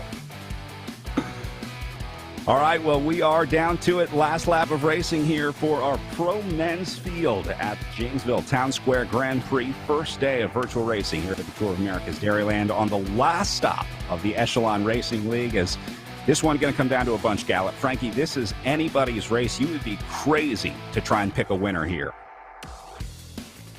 Yeah, it's a tight-knit group. It will be hard. Different riders are trying to lead. Look at Blodgett going 11 watts per kilogram. Blodgett striking out first, trying to go a long ways out. Not sure if he's just trying to balance that power, but he finds himself off the front. Once you got, what are you going to do? You got to commit yourself. I mean, it's 700 meters to go, trying to force everybody else to chase. Charlie Velez has not taken a win, so he would love to be able to get a win here. He's putting himself in third position right now as Parrish is the one trying to be able to bring him back. Look at Blodgett right here, solo off the front after staying quiet all day. Goes just a little too early. He's going to get caught going into the turn there. Jim Rozic takes over on the front into the red zone now. But Blodgett really caused some chaos in the group. Look how long this group is now as the riders caught out of the back. Again, this is why you wanted to be near the front. This is why the riders were fighting to get inside that top 10. All right, 200 meters to go here as they're going to be off the finishing straight here. Everybody into the red zone. Look at this, red across the board, top 11 all the way down. Here comes Segerbrush going to the front. Usborn going to get there as well, and I think he held on. Did Matt Usborn do it again? Confirmation, Matt Usborn gets his second win of the Echelon Racing League. Unbelievable Frankie, that ride. is so cool Usborn timing that out perfectly. And then second place was Ben Thomas. So two of the riders that have really performed well have figured out the virtual racing. Arguably, I wouldn't say they were the two of the strongest sprinters, but they have figured out this virtual racing. They know how to take advantage of any kind of lead out and to timed it perfectly. And Usborn, with his second win in the Echelon Racing League, he's got to be completely happy with that result. Made the early attack, came back in, got a little time to recover, and then goes back on the attack. That's how you win an RGT race. That's how you win in virtual racing, as Usborn just suffers through this little over an hour-long race for the guys out there today and ends up in a field sprint. But Todd, he had a pretty good jump there on the line. I would say at least one virtual bike length, the win for Matt Usborn there. Yeah, that was the case, but the entire group there, huge numbers, 10, 11, 12, we were seeing them definitely in the red, but some ridiculous numbers. So, kudos, everybody who ended up in that top 10 certainly earned it, and we'll get some Nature's Touch chocolate milk from Quick Trip, the virtual kind, sent out. Some of these folks along the boards here should be able to deliver chocolate milk, I would think. We need to get that programmed in.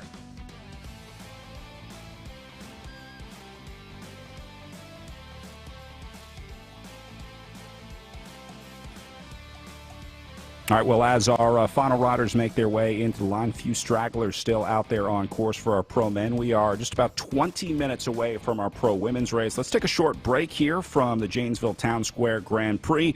When we come back, we'll talk to our winner, Matt Usborn, and get ready to go racing with our pro women.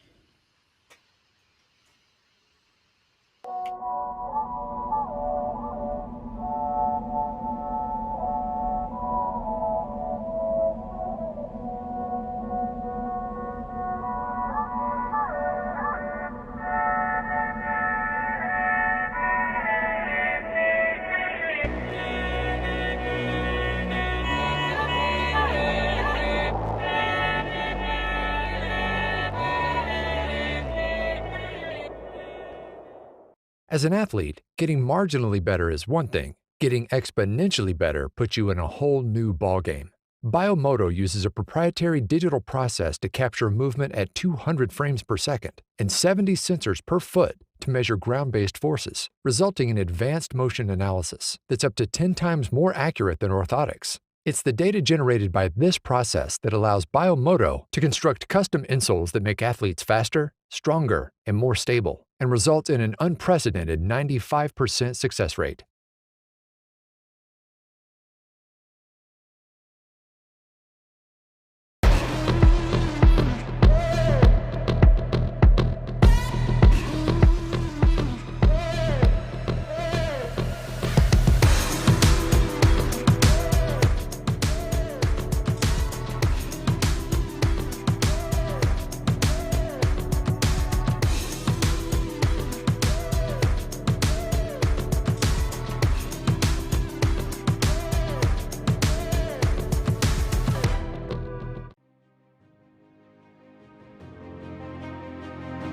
The world is changing. I'm looking to do things better. To improve. Just because it's always been that way doesn't mean it's right. I embrace change. I seek adventure and discovery. I explore the unexplored. To know the unknown. Even in the toughest moments, we ride together. Even in the moments when we're at our limits. We support each other. It's time to move up a level. Push that little bit harder. Changes we make now will make the future better for all. The efforts we put in today will pay dividends tomorrow. We all have the power to up the game. To build something better. It's not time to play. It's time to get real. It's time to be a game changer.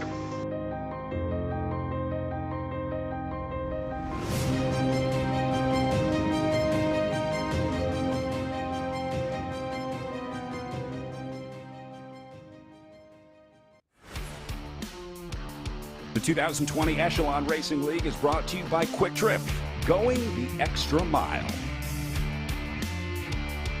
By Project Echelon, educating, equipping, and empowering veterans through physical activity. By Hyperice, move better and enhance your recovery with Hyperice. And by Nations, enhancing the reach of esports, including the Echelon Racing League.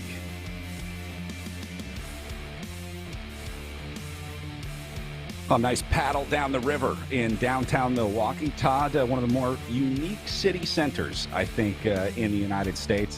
One of the fun parts about coming to race at the Tour of America's Dairyland every year. Yeah, it's a city that really enjoys its heritage. So many breweries that are worldwide renowned. And part of that history is integrated into the Tour of America's Dairyland. But you've got the lakefront, you've got the urban areas, you've got all kinds of great things going on. It makes a great anchor point for the Tour of America's Dairyland for sure. So, Frankie, Matt Usborne, you see with the win here at 4.47 watts per kilogram. Ben Thomas ends up second. Timmy Bauer held on for third. How about that for the Above and Beyond Cancer team, going 1 and 3 today? Yeah, pretty impressive. Above and Beyond Cancer had 6 riders in the race, and so they took advantage of that. And Matt Usborne just timing out that sprint perfectly. So he's going to pick up some points to get a little bit closer to Ben Thomas, the overall leader. So far this series working very, very perfectly for Above and Beyond Cancer and Matt Usborne. Jaeger, I'm surprised, fourth. That's a good sprint. A lot of it is just the timing. But Jaeger's showing that he has some good form and is going to be ready for the rest of the Criterium Series. All right, let's see if we can grab a word with our race winner today, Matt Usborne of the Above and Beyond Cancer team.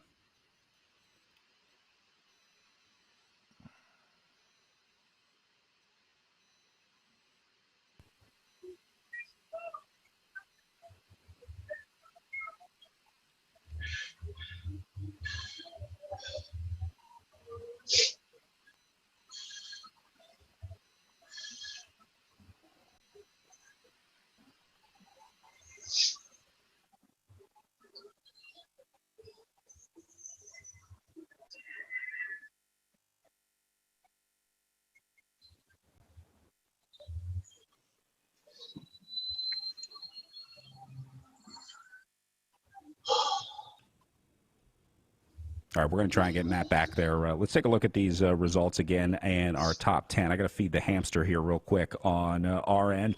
The other names up here, Segabrush, Alec Jones, Peter Olenichek. We talked about a lot up there in 7th for Project Echelon. It's impressive, Todd, to see these names that went early still end up on that top 10 list. I mean, normally you see the guys that go early way out the back.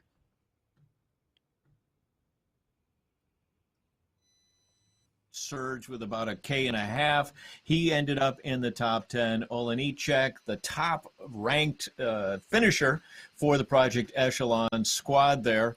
And Ned Bowen rounding out our top 10. Some great racing. All right, let's try to go back to our race winner. Matt, how about now? We got you now? You bet. All right. Hey, congratulations on the win. You're second of the Echelon Racing League. Is it any sweeter the second time around? Yeah, I was a little nervous about this one. I had Randy, who's our team sprinter, kind of talking me through the last little bit, and Timmy and Campbell kind of covering moves and keeping me calm and in position. Amazing. Not afraid to attack out there, though. We saw you off the front a couple times. I mean, it seemed like you at least wanted to give it a go to try and get a break going today. Oh yeah, we got guys like Jaden Yeager and KBH in here, Bruce Bird. There's a lot of massive horsepower in here. You get one of those guys with you and you're gone. Hey, did you get any inside information from Jaden on this one? This is probably about as close to his hometown race as we're going to get. I haven't. I'm going to have to hit him up and ask him about the rest of the weekend.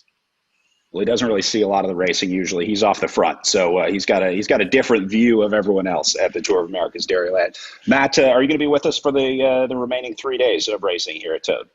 Absolutely, yes. All right, and as our winner today, I am legally obligated to inform you that you'll be receiving our winner's cheese prize pack, which will be coming your way next week. You'll have a full selection of, I think, Emmy Roth cheese from Wisconsin. So get ready, man, because you got a big old shipment of cheese coming your way for winning today. Sounds like I got some more miles to do to burn that cheese off. All right, congratulations, Matt, and good luck tomorrow. Thank you very much.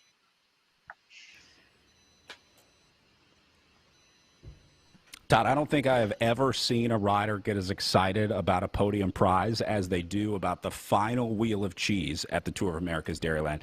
I think they're 25-pound wheels of cheese, if I'm correct.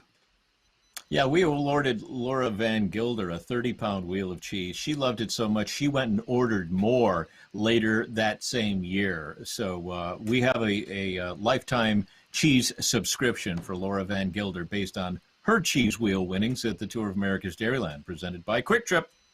You get all the chocolate milk you want on site and then all the cheese you want when you go home, as long as you can win. I know, a lot of riders are still working through those prizes months and years later. All right, pro women are getting lined up on the line. We're going to take one more break before they get underway, and we'll be right back with some more live racing at the Echelon Racing League.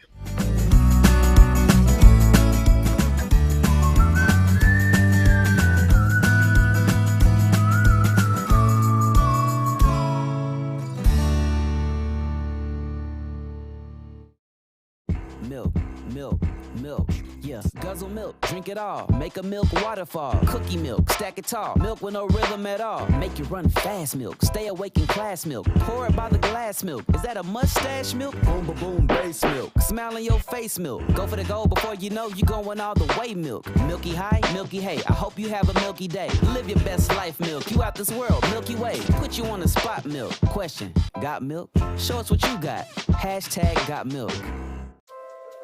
Ready to step into summer? Like really soak it all in. Set your sights on a breathtaking view. Explore a fresh coast right outside your door. Be awed by the awe-inspiring. Or savor a meal in the very place it was grown. Well, isn't it time you experienced the wonders of Wisconsin? How are you feeling today? This question has taken on a whole new meaning lately. Now, more than ever, it's important to reach out to your family, friends, neighbors, and coworkers and ask about their health. Studies have shown that 70% of people have delayed getting health care or know someone who has. Someone you care about might be doing the same thing. Your simple, thoughtful question could start a conversation to help them get the care they need. At Ascension, Wisconsin, appointments are available now.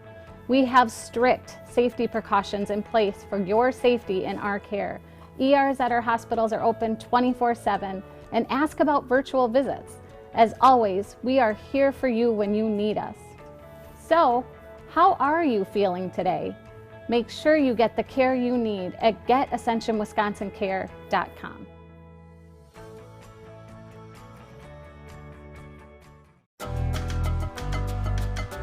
The people of Milwaukee are something.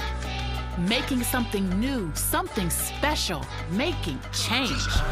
Yes, this is Milwaukee, where alleyways turn to art galleries and MVPs are more valuable off the court. A place powered by the people, making their city a bona fide worldwide phenomenon. So come and feel a little bit of that people power for yourself. Farming is more than just a job because it demands so much of you. Every day I'm with the people that I care about the most. We accomplish or we fail together. Support Wisconsin dairy farmers. Buy Wisconsin cheese and dairy.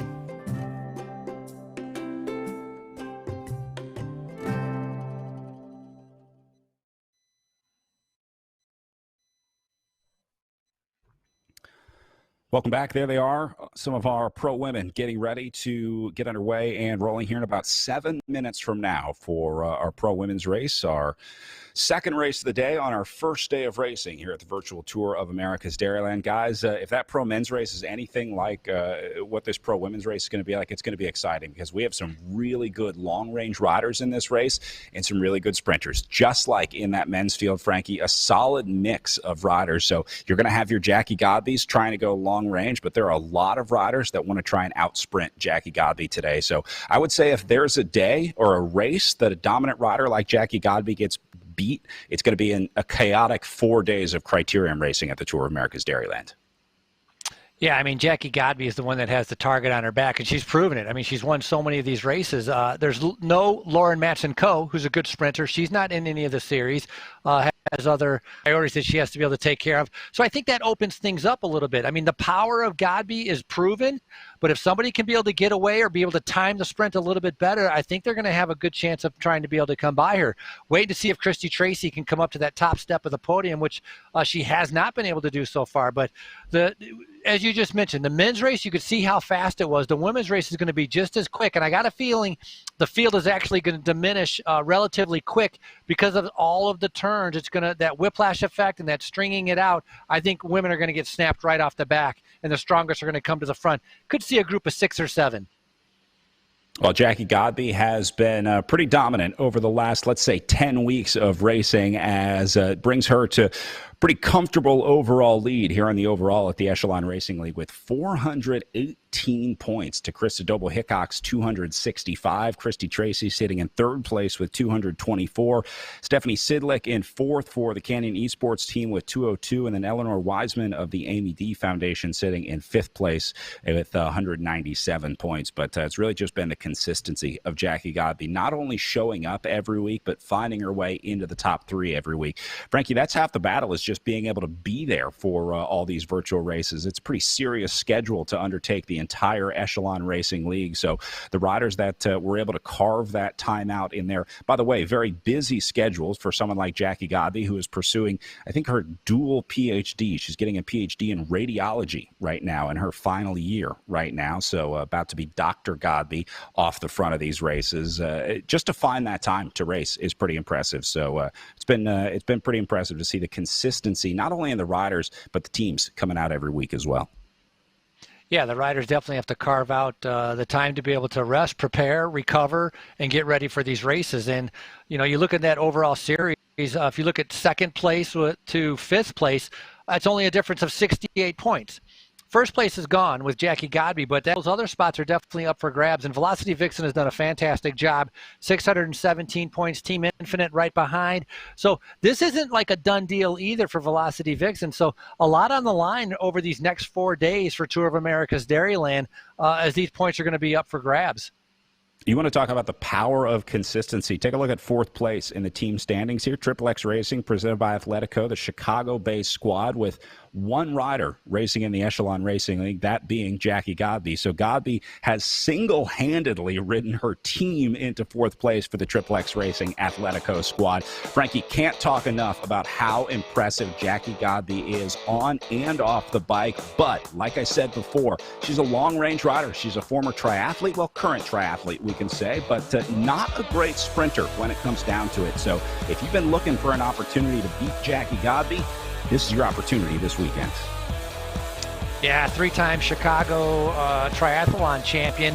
And, you know, she's won in Borrego, the Gila Criterium, all 3 stages of the Gila race, Doylestown. It goes on. She's won almost 11 races out of the series. And so, but she has been beaten. She's been beaten in the Joe Martin Road Race. She's been beaten in some of the criteriums. But she has a huge FTP, a ton of power, 31 years old. But like you said, combining racing a ton on Zwift and racing a ton with RGT, and she manages to be able to find the time and putting it together. And I'm going to talk a little bit later about her. You talk about her, you know, getting her radiology, becoming a doctor. She has a very busy summer coming up. And there is Jackie Godby live, getting ready to roll here. Todd, the transition into virtual racing is not always smooth for riders. We've seen some really great professional road riders that have not been great virtual racers, but some riders have just had a much better transition into virtual racing. Seems like Jackie Godby has an engine that is just on another level. This woman is a machine. Yeah, so many factors come into play. If you're a rider who overheats quickly, the whole virtual scene is a big adjustment because you don't have the wind, you don't have exposure, you don't have wind blowing across you. So that's just one element. People with 3, 4, 5 fans, they're the guys that would prefer to be outside. The athletes that enjoy the cooling of the breeze. That's just one aspect of transition to virtual racing. She's got a great pain cave as well. We'll talk about that as we get some better looks at her throughout the race. Let's go back and take a look at this course one more time, the sort of dual lollipop look that we're talking about. And Todd, it's really all about that bridge. I think that's the defining factor of this course. 1, because it's wide open, but 2, because it's so long. That's where you're going to see your opponent up the road, and that's the part that you remember of this course. That's also where you're able to attack. That is the longest portion of the course. Now, on the flip side of that attack is the fact that they can see you once you go across around one of our 2 lollipops. The larger lollipop on the east, up on Parker Street, that's where start finishes. The smaller one on the west, that one tends to go pretty quickly. And we'll see that on the RGT platform today. All right, inside of coming up on 20 seconds to start now, as our riders get ready to rocket off the line.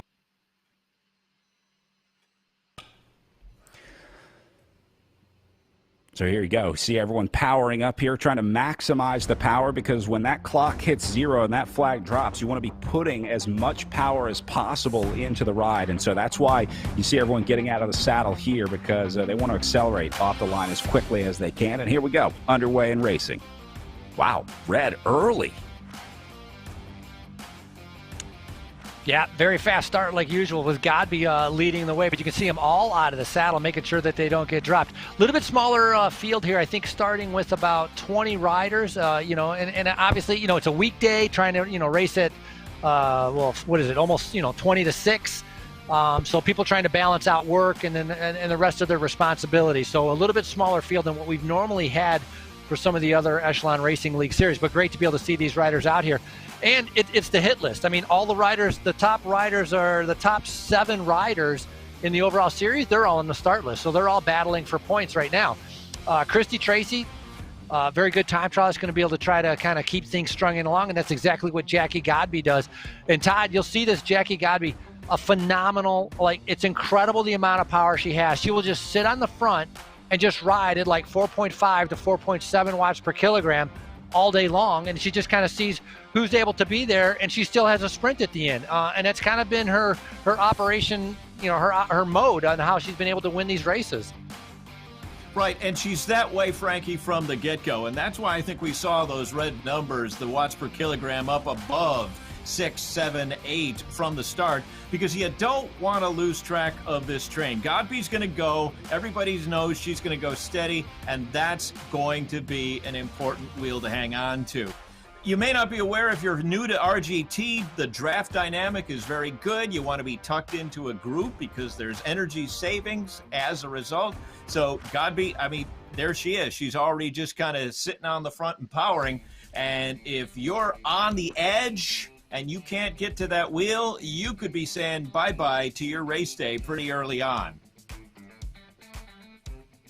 Yeah, this is not what you want to see if you are hoping to just sit in this one. If you're hoping to hide out today, Jackie Godby riding on the front in the orange power zone is pretty much the last thing that I would say you want to see in this situation. Looks like she's going to let up a little bit, let some new names get to the front. Sidlick, Wiseman going to take over. Looks like McGregor going to get in there, but look at this. Already gaps forming in this group. So Angie Bonacisi caught on the wrong side of that. Look how she goes into the red zone so quickly, though. I don't think this is the last that we're going to see of Bonacisi for the Velocity Vixen team. She should be able to get back up into this group. So I would expect this gap to close back down. But boy, Jackie Godby is not making it easy on the riders out there today, as we are just coming up on 3 minutes into this one. Look, they've already dropped 5, maybe 6 riders off the back here, thanks to Jackie Godby. So there's Bonacisi trying to chase back on. Larson back with her. Nice to see these riders linking up, have a little bit of help to try to work together, try to get back up into that group. But when I said Bonacisi was going to come back, I thought she was with a group, but Bonacisi and Larson might be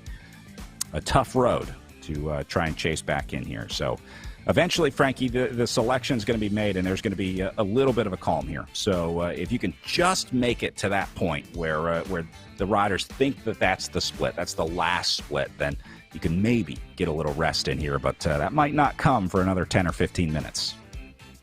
Yeah, it might not come for a little bit, but the speed at 40 kilometers per hour, I mean, it's just a little bit of bad luck for Bonacisi and Larson. Just kind of getting a little bit of a gap around a turn, but we've seen so many times, once you lose contact with the group, it is so difficult to be able to catch back up.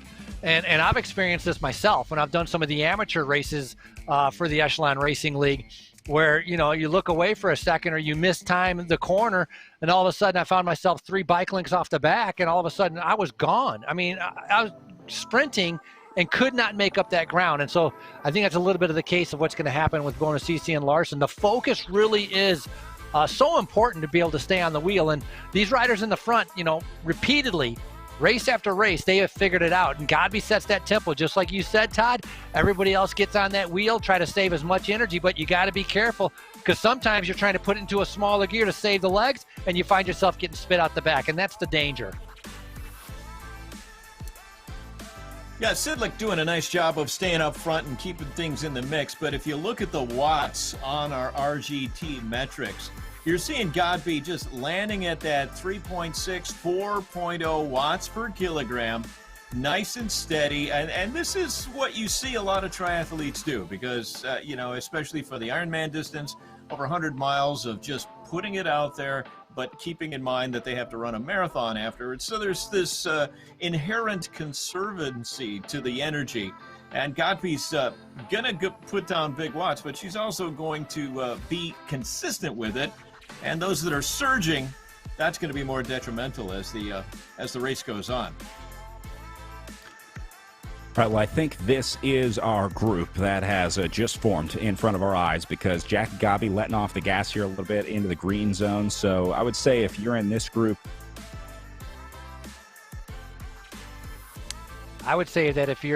you're relatively safe. For now, you're relatively safe until things keep going up. But, Todd, that's a great point. With Godby, you don't see her go into the red. Everybody else is going into the red, responding to the reaction coming out of the corners. And that makes it pretty difficult. And talking with Jackie Godby, I was asking her, what's the best part of racing in the virtual racing? And it's just exactly what you talked about. Doing triathlon, she's used to riding by herself. And so she was talking about how the best part is learning how to draft and realizing the tactics and taking advantage of riding in the draft. As a triathlete, she never drafted very much. And the few criteriums that she's done in real life, she would just ride off the front and go off by herself. And so this has taught her a little bit more about, let's say, pack dynamics. And so, in that aspect, the RGT platform has been good for her.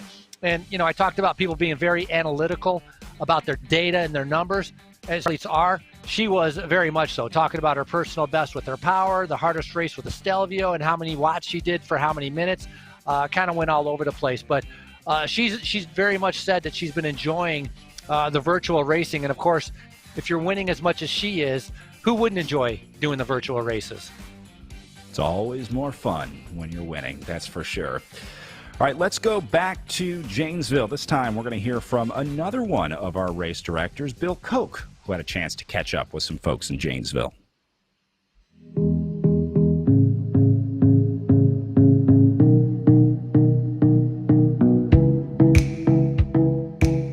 And with us today, actually the first guy that I met in Janesville is Mark Freitag. Mark is the city manager for Janesville. Janesville doesn't have a mayor, but they've got Mark. Yep, they've got me, and I'm glad to fulfill the role. And how long have you been doing this now, Mark? Almost 7 years. 7 years. So yeah, Mark met with Bill Akowitz and me 3 years ago, and we chatted a little bit about this whole idea of putting on a bike race in the community. And tell us a little bit about your, sort of your initial perspective on things, and then how you're feeling about this event happening in Janesville. Yeah, well, I would tell you, first of all, thank you for bringing the Tour of America's Dairyland to Janesville. We absolutely love it. As we discussed, 3 years ago, this downtown is under revitalization. Typical story, interstate gets built, downtown businesses move out to the interstate, and your downtown is empty. And so in 2015, we began a very, very intense effort to revitalize our downtown. And you can do a lot of that with infrastructure, as you can see, but you got to have an active downtown. And so, when you brought the idea of bringing the bike race to Janesville, we were like, oh, this is exactly what we need. This is the kind of signature event that the community can wrap its arms around. They can get excited about, they can get focused on. We can build, some community pride, some community esprit, create teamwork against all those separate agencies. And I think about the bike race. We've got the city, but the city's got, police, we've got fire, we've got the transit system, we've got the city hall folks that all played a role in helping to coordinate that initial race. And then you partner them up with Downtown Janesville Incorporated, our business improvement district, with the Convention and Visitors Bureau, with Blaine's Farm and Fleet and other members of the business community. And it creates what I call synergy. And so, you talk about activating your downtown and giving focus and purpose to your community. And that's what the bike race did. And so we're very excited about the past two races, disappointed that COVID kind of interrupted this year's, but we're ready to do it again. What I see is future growth, future prosperity, continued resilience by the community. You're going to come back in this, in another 5-10 years, and this downtown's going to be buzzing. It's going to be humming, along with the rest of the periphery of the community. And so it's a good news story.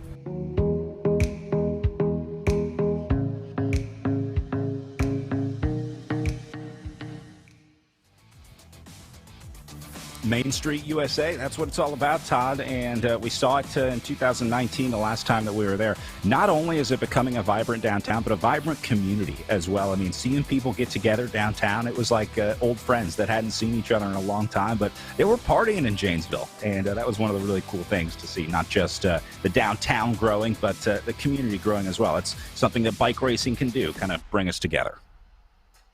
Yeah, it's not so much just the leadership of the city that's proud of what's going on downtown. There's a community-wide effort, and this is why the organizers were able to go to 100 different businesses and say, hey, let's take some pride in downtown, and we're going to do it through what's called a Prix. A lot of those businesses said, what's a Prix? But they still helped out. And then they came to the race, saw what a Prix was, absolutely loved it. So it is very much a citywide, community-wide effort, and they really made us feel welcome. We're really looking forward to getting back there this year.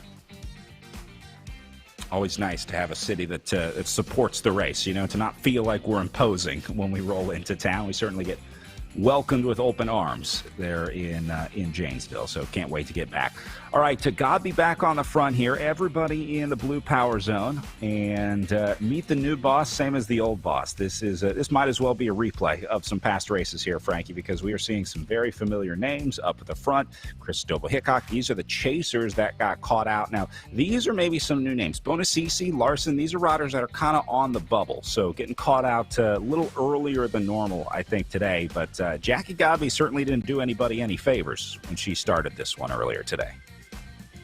No, the only person she's helping out doing any favors for is herself, just kind of setting that path. But I was going to say for Bill Koch, that was probably the easiest interview he's ever had to do.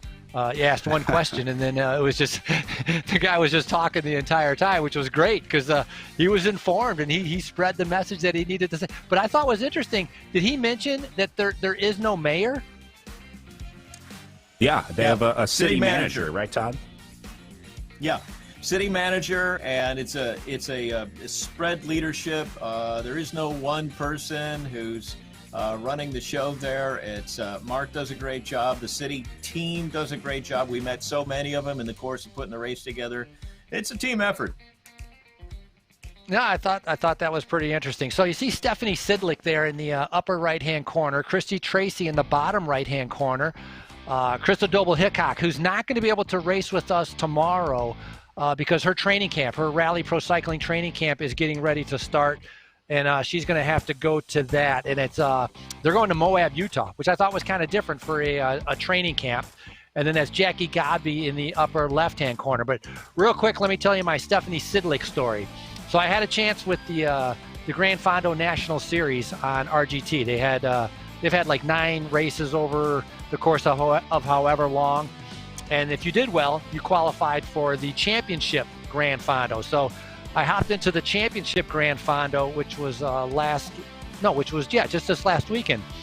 So in my group that I was riding in, Stephanie Sidlick was in my group. And I'm like, all right, this is perfect. Great wheel to be able to follow. We're going to go off. And so there's timed segments that you have to go hard on. The first 3 were like a little bit kind of rolling, kind of flat, hanging with Sidlick, beat her a few times. I'm like, no problem, man. I'm doing great.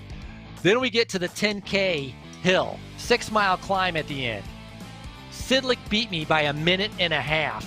Just rode right away from me, and I could not even do anything to be able to hold her wheel. And so, and I was going flat out. And so, really, really strong rider, a very good climber, and she's proven that over and over in the Echelon Racing Series. And so it's another rider, they're not only doing the Echelon Racing League, all of these riders are doing Swift, they're doing RGT races, they're doing Gran Fondos. I was like, they're spreading themselves out as much virtual racing as they can get. They seem to be grabbing a hold of.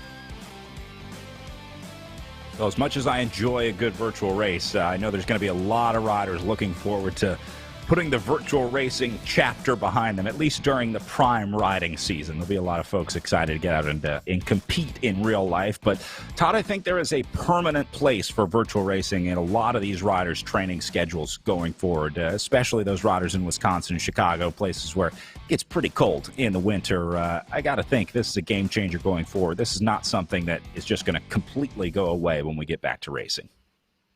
Well, we love riding in Wisconsin, especially during the summer, and one of the reasons is all the roads are paved to support the dairy industry.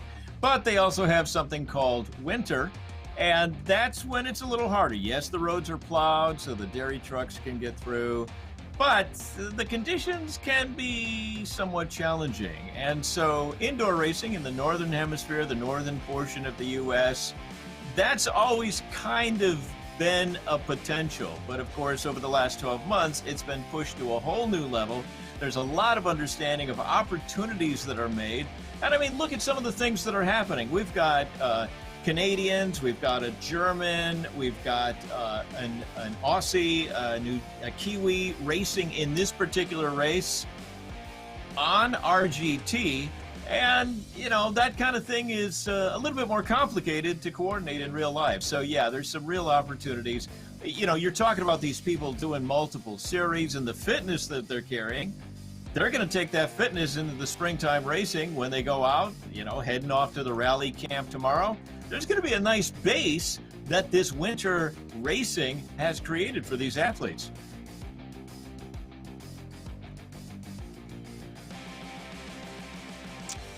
Yeah, and you talk about the virtual racing that and all of these riders, at least the riders in the front group that I interviewed, they all have plans for in real life racing. I mean, we talked about Jackie Godby. She's planning on, she's going to be super busy because Godby's actually getting married coming up in July, I think it was. And on March 15th, so the day after our final Toad race day, that is where her and her fiance get matched for residency. So then they got to find out where they're being sent to be able to work. So a huge summer for her, along with planning to be able to compete and do races. Talked about Doble Hickok getting ready to go to her training camp, getting ready to go over to Europe and race over in Europe. Christy Tracy, she's planning on trying to go back to defend her 24-hour national time trial title, wants to go to the world championships for the 12 and the 24-hour time trial championships. So all of these riders in this front group, as much as they have had their virtual racing plans, they also have great big aspirations for their in real life plans also in cycling, but also in life, as I just mentioned with Jackie Godby. Jackie Godby studying radiology, and not the first doctor to do a nice job of racing in our Tour of America's Dairyland Peloton. We were talking about Ascension Medical and how incredible care they provide for us.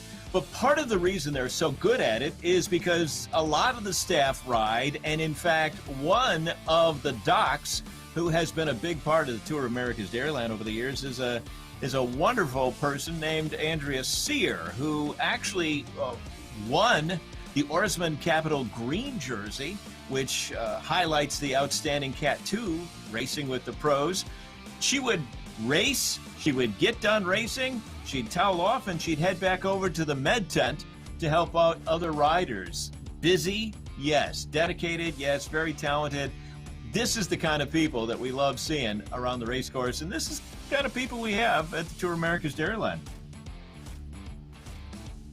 It certainly takes a certain kind of rider to do well here. You got to be incredibly tough to do well in cycling, but just the training that goes into it enough. You gotta have that toughness, not just on race day. It really extends to all of your training and riding. So, Godby sitting on the front here. Sidlick going to be the last rider in there at 7. So I think this front group pretty comfortable. You can see the gap back to Larson and Noble, 8th and 9th on the left side of the screen right there. About 120 meters back, 120K. That'd be pretty far back, but these riders looking like they're going to be pretty safe here up in the top 7. So as we watch them, I want to talk about some really exciting stuff coming up here at the Tour of America's Dairyland, because Saturday and Sunday, the last 2 days of racing here at Toad, we're going to have paracycling on course. We'll have hand cycling, paracycling categories from C1 to C5, H1 to H5, tandems, categories for all para riders. A really cool opportunity for para riders to have a chance to do some virtual racing. We really didn't see many virtual para events out there, and Todd, this has always been a big part of the Tour of America's Dairyland, having the hand cycling competition every year, and so I think it is super cool that they're able to offer some virtual racing here for our para athletes. And there's this huge synergy here because Project Echelon works with vets, and oftentimes the vet struggles with not only an injury, but moving away from the physicality of military life. And that struggle is what Project Echelon is all about. They saw an opportunity to bring cycling in, give these vets a physical challenge, including those who might have suffered some kind of injury.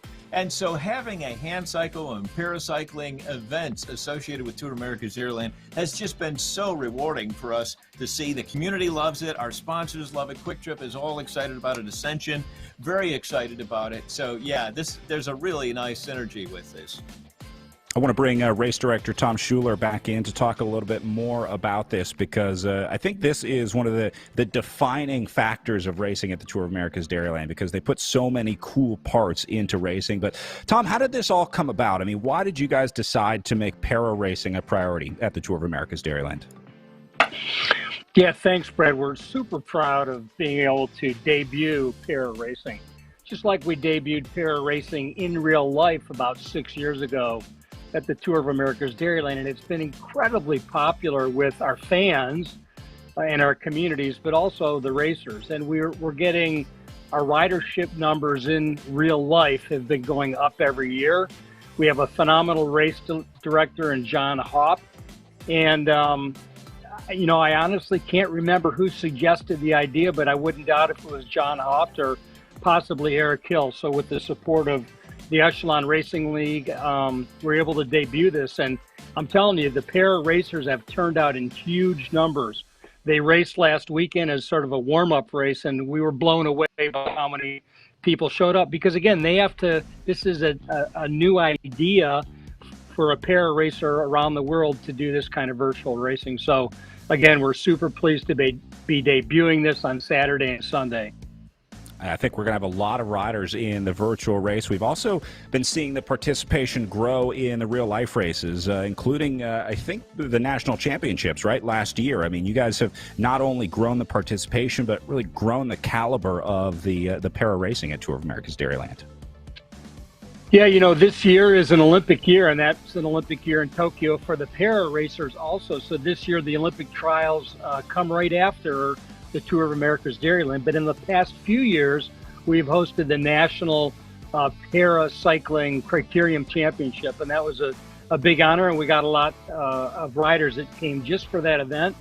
But we're starting to see international riders. We had our first women's field in 2019, and we know that's going to grow.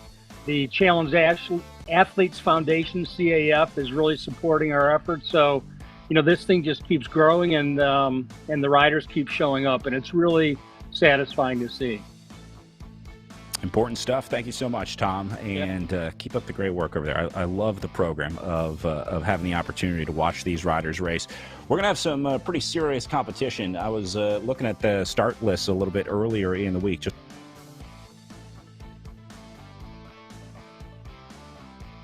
Sorry about that. Riders getting ready from the amateur race to the pro races. Some big names on there, including Will Grew, I saw, is a big name in para racing, rider that we see at the national championships every year. So there's going to be some firepower in the group out there, Todd. It's going to be exciting to watch what I think will be one of, if not the first, virtual para racing out there.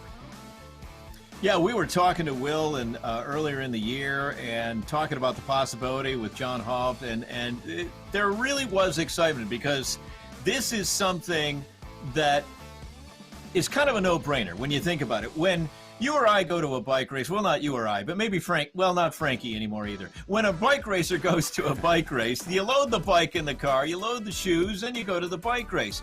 But when a para-athlete goes, there are other considerations. All right, para athletes heading off to race down in Florida today. One of my buddies, on her way to the airport, she had her bike and she had her bag of racing legs. Okay, so packing becomes a little bit more complicated. Getting to an event becomes a little bit more complicated. So here we're taking the virtual platform and we're saying, where do you work out? Where do you train? Do you have a smart trainer? Good. You're good to go. Let's set up an event so that you can race against other people all around the world without having to take on the challenge of the logistics of travel, which is just a little bit more complicated for you at times than it is for other racers. So it's kind of a no-brainer, and the excitement that we saw from the community as we started talking about this was really strong. Plus, the communities we go into IRL, as you know, it's just huge because, we're talking about people who are so inspirational, overcoming challenges. A lot of times it's vets and their story doesn't get told. We give them an opportunity to get that competitive juice flowing, get out in front of the community, receive the appreciation of grateful communities. So there's a lot of good stuff going on with this. We've had a chance to meet some pretty incredible people from the para races that have come through the Tour of America's Dairyland, and we're going to get a chance to talk with them on Saturday and Sunday during our para racing. So, I'm very, very excited about that. All right, group is still together here and taking it pretty easy with Jackie Gabi setting tempo on the front. So let's use this opportunity to go back to Janesville, learn a little more about downtown.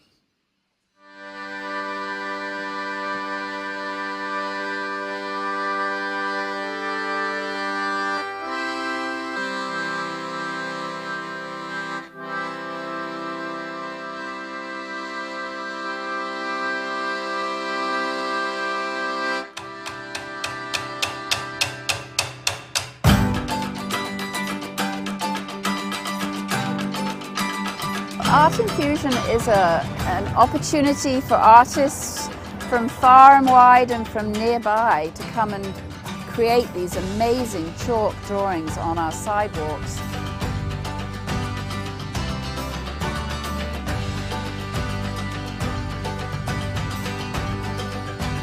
The first time I thought about bringing a muralist to Janesville was after a visit to Salem, Massachusetts, after they'd had a mural festival.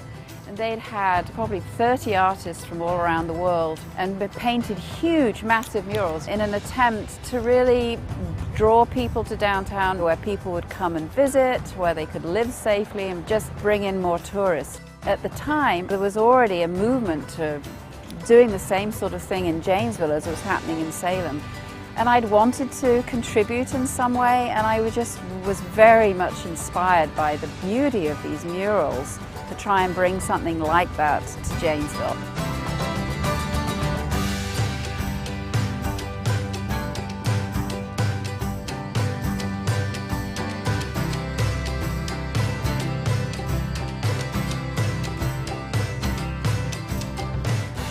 What began with one mural has turned into a mural festival, and I really hope that the city keeps this going, because nothing brings people together more than art. Regardless of your culture, your language, where you're from, what you do, everybody can relate to art in some sense or another. I don't know, all day people have been walking by, I get to hear about them, hear their stories. It's a cool way to really become part of the community and not just stop by and put a piece of art on the wall, but I get to learn about people in the area, and that's fun. This morning, a bunch of kids came by and they helped me paint around the corner, and I think that A, they helped me paint, which is cool, but B, it gives them that experience, that memory, you know, that they got to be a part of this whole thing too. I think it's brought a ton of people into the downtown that don't even know what's down here. I know personally we've seen a huge uptick in business. Tons of people who I've never seen here before, they come in, they had a good experience. We've seen them since. Families coming down, just walking down, sitting down, watching them work. Couples coming from out of town, just because they heard about it, they come in, they have a little bite to eat. It's far more cultural, far more diverse environment than people realize. And it helped them discover that. We were all just blown away by the success and the interest. And now, as we look around Janesville, instead of these ugly, empty, patched up walls, we just see blank canvases where we can bring more of these beautiful creations. It's been a wonderful way to bring people downtown, to our now vibrant downtown.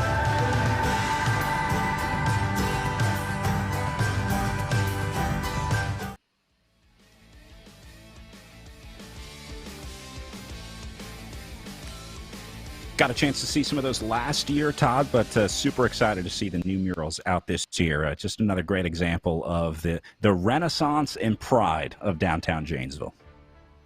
Yeah, that Jeff Enriquez mural that's so stunning with the historical image in it right behind our start-finish line. It's huge, it's just beautiful, and it's just one of this growing collection that is, they're little surprises that pop up. You turn a corner, you think blank brick wall, boom, there's a great piece of art sitting there waiting for you.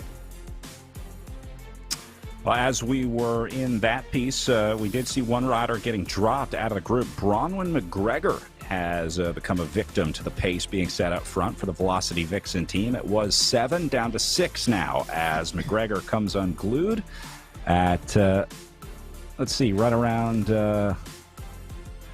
Well, sitting about a half kilometer behind, so she had a pretty big implosion there for McGregor out of the group. This is going to be the group of 3 behind her. Looks like she's going to link up with her Velocity Vixen teammates here. Frankie, I think this is the right thing to do. If you're stuck in no man's land in between the field and the chasers, the best thing to do here is to just let the chasers absorb you. See if you can work with them, because you're just wasting energy out there solo in between the gap. Yeah, and McGregor must have just been redlined with the pace that, you know, the high speed in the corners that Godby, Sidlick are all kind of pressing out there. So the 38-year-old McGregor, you know, from New Zealand, so she's a good time trialist. She's been third in the New Zealand time trial national championships before, but today obviously maybe not having the legs that she wanted during this criterium race. But our front group still Some very, very strong riders there. And so, Godby, Sidlick, Strelo, Weissman, there's no surprises here. These are the same riders that have been kind of in the front. You know what is a surprise? Oh, no, she's there. She just wasn't listed there. I was looking for Double Hickok, and so Double Hickok is in this group. I didn't quite see it. She comes up to the front right there in her red, white, and blue Stars and Stripes jersey.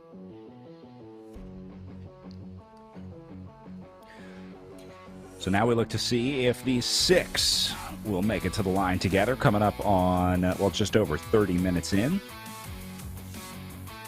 And so there's a tactical racing. There's a tactical play that McGregor can actually hang on to here, and that is that points are going deeper than the front group. So if she's going to find a new group, she's going to ride along. Maybe those 6 take it to the line. Maybe there's more that fall off. And so it may be possible. Attrition is going to happen, but points are still available. And in the overall picture, you want to get points. So if McGregor is going to hang out and grab 7th, or if she's going to ride with somebody else across the line, there's still an opportunity for points there. So sticking it out to the end is definitely what you want to do. Yeah, good point. Got to stay in it. Got to get those points. Because, again, consistency, super important here in the Echelon Racing League. We see that Tour of America's Dairyland IRL as well. And if you sit in on some of the team meetings, and Frankie's run those team meetings, you have to look at the calendar at times. Maybe it's a big picture view, and maybe you're eating a bucket of Quick Trip chicken before the series and you're planning out your calendar. But there are days where you're going to say, all right, we need to do some work here. We need to score some points. And there are days where we're going to say, okay, legs not so much. I'm just going to sit in, or I'll support this guy, or I'll support that woman, or whatever the plan is. But you have this whole palette on which to set out your race plan. As we said, sometimes you plan on taking a day off. Some of the series, we only count 10 of the races to encourage riders to take that day off. But this is why, even at 7th, McGregor needs to hang in there because she may have a better day tomorrow if she scores some points today. We've got 4 days of Tour of America's Dairyland racing. So sticking it out, always a good option. We talked about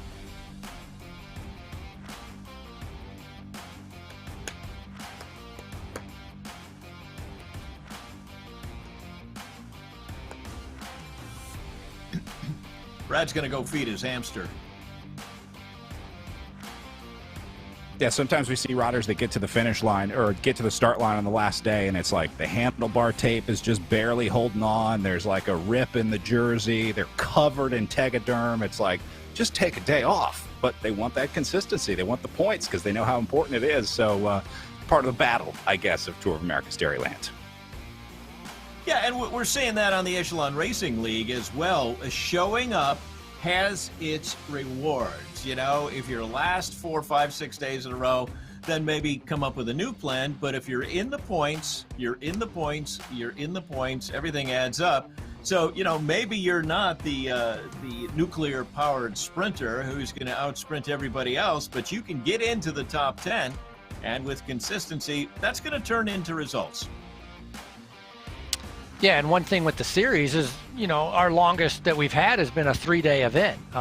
Toad, Tour of America's Dairyland, being our longest at 4 days. And so a lot of the riders are going to be having to adjust to that. And talking to, some of the other women riders like Jackie Godby, which, Brad had interviewed her, that threw her for a loop when she did one of the early Tour of Gila. When she had to do a 3-day race, she got to day number 3 and was completely exhausted because she didn't recover right and, eat right and hydrate right. And so they've all discovered that learning curve very quickly and have made adjustments in order to be ready. But still, we have a whole extra day of racing that, most of them have not done virtually. Luckily, these races are only going to last, an hour and 15. It's not as much as a road race, but it's all intensity. It's all red. I mean, every time they come out of corner, what are you seeing here? Red, 7.4, 7.2.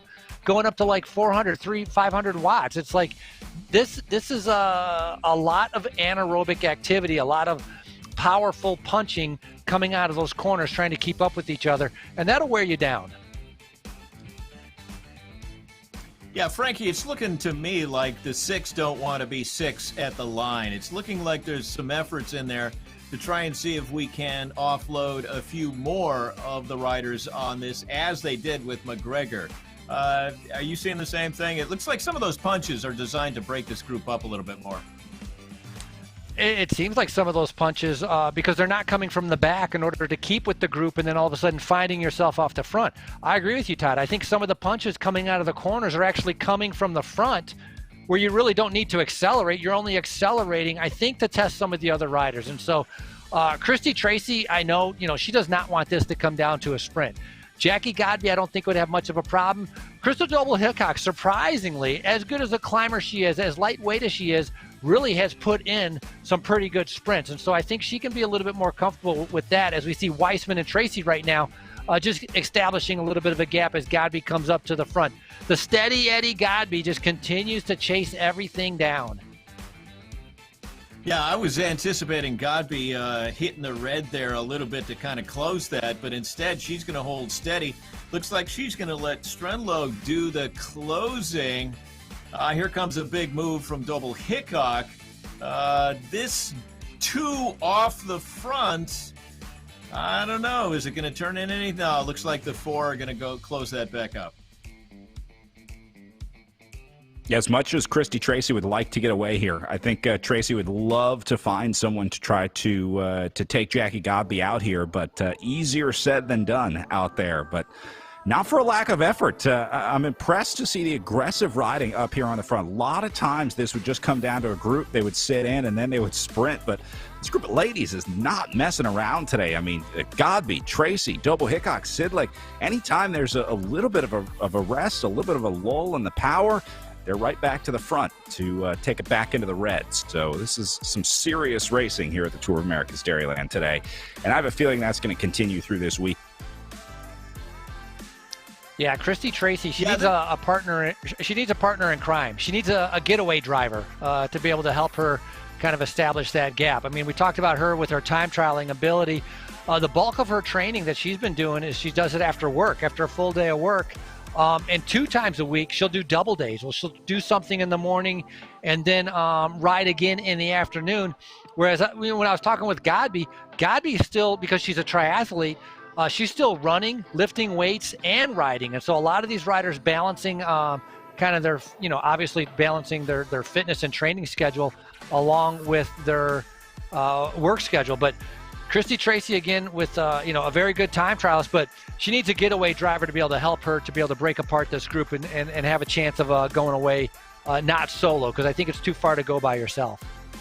It was really interesting this year watching the teams sort of form, and then January 1st, I guess, I'm not sure who decides this, but was like the unofficial transfer window for the virtual racing team. So we saw a lot of riders switching teams on January 1st, but by that time they had kind of figured out what the team needed, and so the team roles were starting to get filled by more specialist riders, where they're saying, we need a long-range rider, we need a sprinter, we need someone that can help. So it's kind of been interesting watching the virtual teams form. I would have never guessed that there would be tactics to building a roster for your virtual racing team, but sure enough, January 1st, we saw a rash of transfers with riders moving to various teams on various racing platforms, I guess. Well, it's like you were saying earlier, Brad, there's a growing understanding of what virtual racing is all about and what strengths fit into what slots in terms of your team dynamic. When you think about the 4 days of racing that Tour of America's Dairyland is putting on here, this course and the Grafton course have the most turns, all right, and the RGT dynamics, the physics of it. That particular race has a style that may be less suited for a Jackie Godby, who's a diesel engine.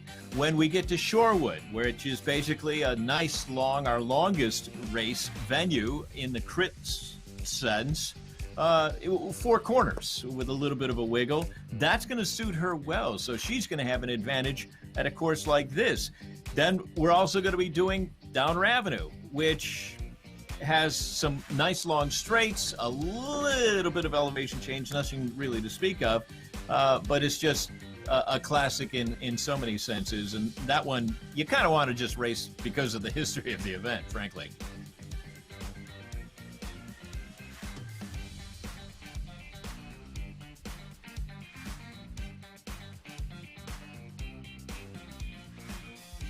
Looks like a lull there in the watts that were coming down. We're not seeing too many of these riders popping up into the red now as they've kind of settled. 25 kilometers to go.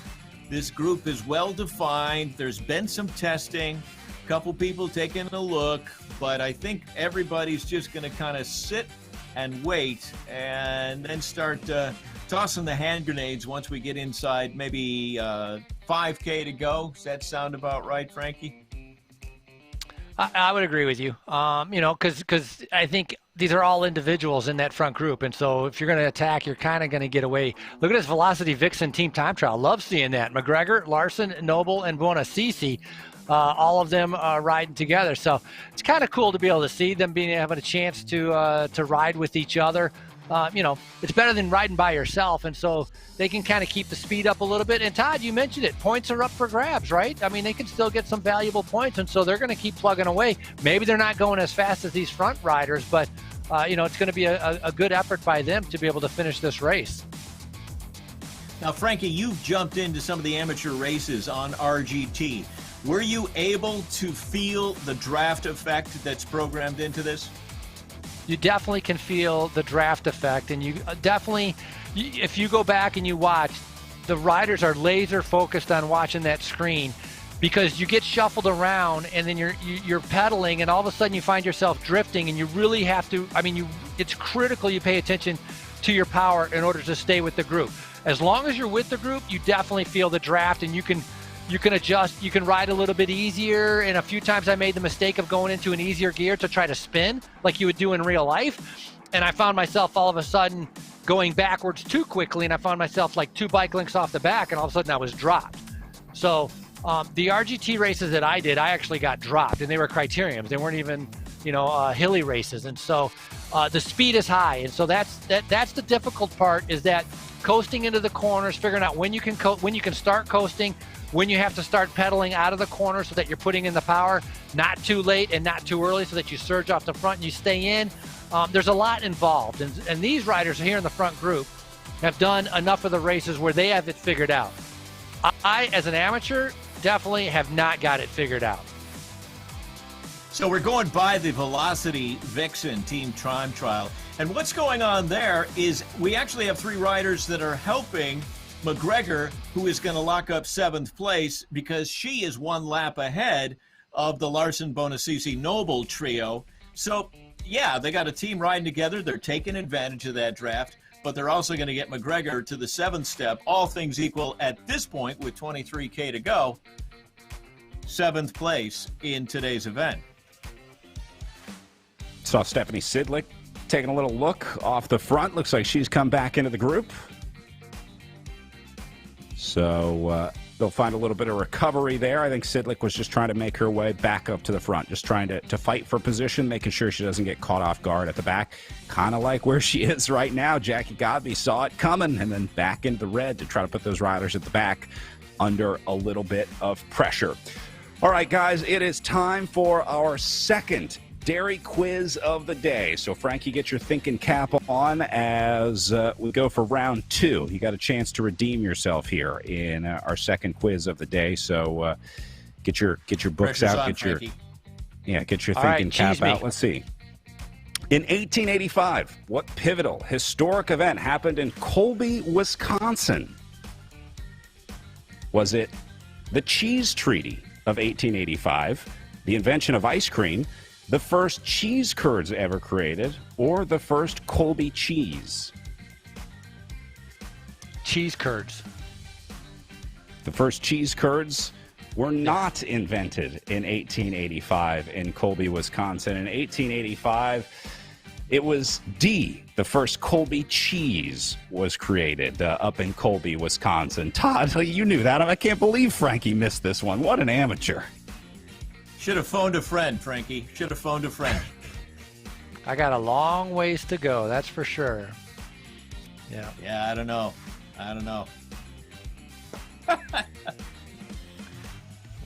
Oh boy.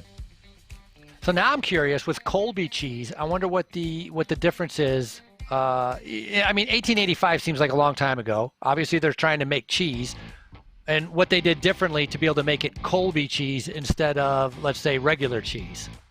Oh, it's actually a good question. Well, yeah, I don't know what's only in somebody Colby. who doesn't live in Wisconsin would ever refer to a cheese as a regular cheese, because there are 600 varieties of cheese that come out Right, of but the to be state of Wisconsin. to be clear, in 1885, I don't think there were 600 varieties of cheese. Back then, I think they were like, hey, look at this. It turned into something hard and solid that we can eat that came from the cow. So I'm wondering what is the distinction that all of a sudden they said, hey, this is Colby. What makes it like, what is Colby?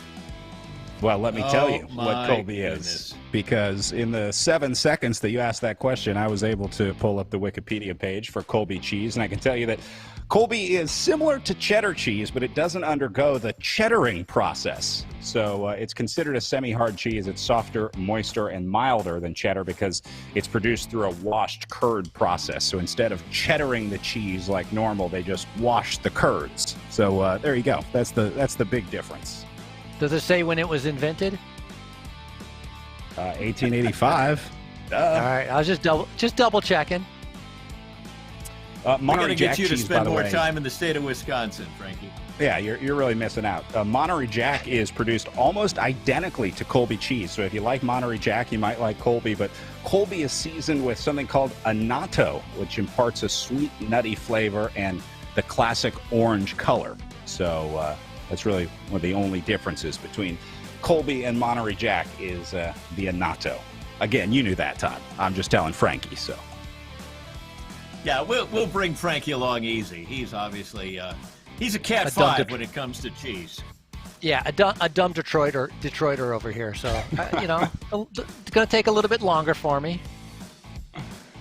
By the way, Joseph Hey, something F. I really Steinmont, the guy that invented the Colby cheese in 1885. Well, there you go. Something I really enjoy about what's going on with the RGT series brought to you by Project Echelon is that you're alternating men's and women's starts. And we do that at times. And so what happened in real life, our first year of racing in Janesville? Okay, the first pro race in Janesville was the women's field. And as I mentioned earlier, it was raining, but folks were out. They wanted to see what this was. There were pros from all over the world queuing the line. And our women's race took off. And what was very cool about that is that we had been preeming throughout the day. Janesville's known for its preem. We had been preeming throughout the day, but we had been preeming conservatively, let's say. And so when the women's field gets out there, then the crowds are the biggest, standing under umbrellas, whatever, trying to get shelter out of this steady rain. Then we're starting to throw out 200. 500. Tension riders, $1,000. They come around, pick up $1,000. I'm looking at the crowd that's across from the start-finish stage, and I say, hey, Janesville, want to have some fun? Watch this. Riders come by. Attention riders, $2,000. The place goes up for grabs. It's raining. They had never seen anything like this. And the riders, I distinctly remember a half a dozen of them just laughing as they're riding by. And then they went about the business of trying to win themselves $2,000. And, some riders had some very, very good evenings their first year in Janesville. Todd, I know this is realistic because when I heard you say attention riders $2,000, I got that feeling. My heart started beating a little faster. I started sweating a little bit. It was just like real life when the big preems ring up. So thank you. I was briefly transported to Janesville, Wisconsin there as you were announcing the $2,000 preem. If you're not racing, there is still a chance to get some prizes here at the Tour of America's Dairyland. They are running their own fan Zoom room over on the Tour of America's Dairyland Facebook page. They got the link posted right now. They're going to be giving away prizes in the fan Zoom room throughout the weekend. They've got all kinds of cool stuff from a Quick Trip. They've think got some cheese in there, maybe some chocolate milk. So if you're looking for some prizes, want to maybe hang out with some other spectators, check out the Fan Zoom Room over on the Tour of America's Dairyland Facebook page. You can check in with Bill and Alyssa, I know, are hanging out over in the Zoom room right now, and they're going to be raffling off some prizes to people in the Zoom room. But you got to be in the room to win, so head on over, spend a couple minutes with them in the Zoom room, and you might walk away with some cool quick trip prizes. You guys are not eligible, unfortunately. That's in the fine print. We had the lawyers look at the whole thing. We're giving away all this quick trip swag. It's interstate commerce, so unfortunately, you're just not able to win. But everyone else can, so just we're insiders, so we're not eligible. Well, if walking away with anything valuable from the Quick Trip Zoom involved any kind of dairy knowledge acumen, one of us would be safe in that respect.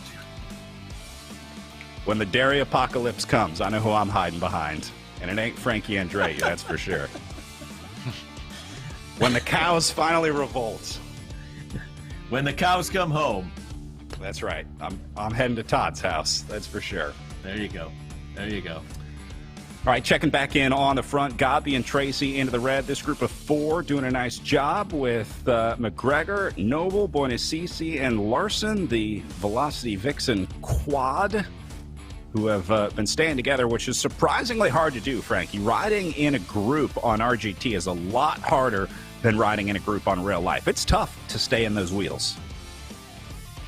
It's hard to be able to recover and to stay on the wheels. Luckily for them, they're at a more, they're not going flat out. They're at a more reasonable pace where they're able to kind of rotate and do a pretty good job.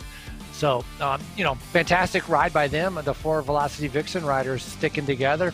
Holly Larson, Cheyenne Noble, Bronwyn McGregor, and Angie Boinasisi. And then in the front group, Todd mentioned this. They've slowed down a little bit, right? We're 25K to go. Now we're at 17K to go.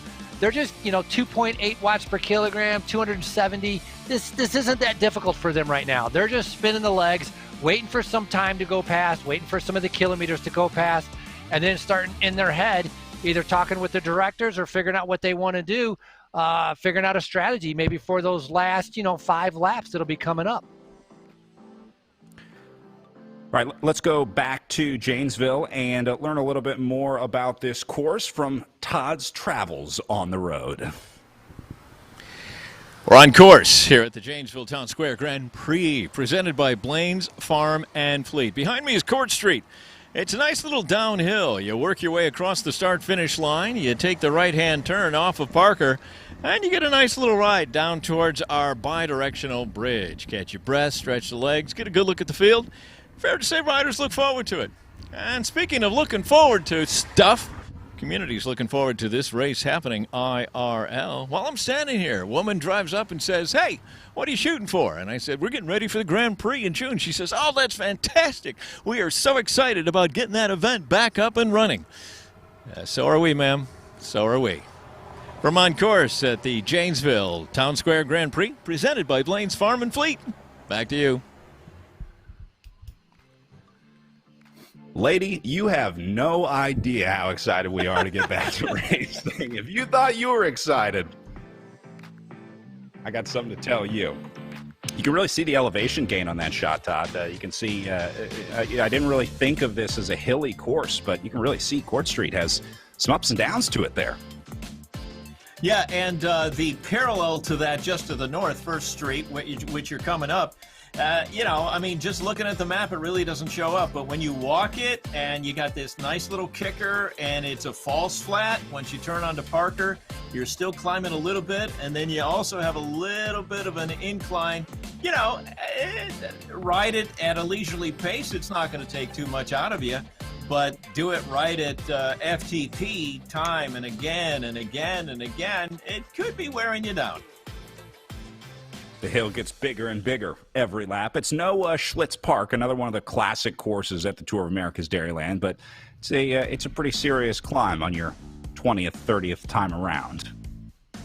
Right, and especially what makes it interesting is that First Street onto Parker Corner is what has to be figured out for anybody who's trying to get across the line, either to win the race or pick up one of the monster Primes. So, it's not just straight line sprinting, it's straight line sprinting, position, position into that right-hander, off of First Street onto Parker, and then you've got to carry that speed across the line to get paid.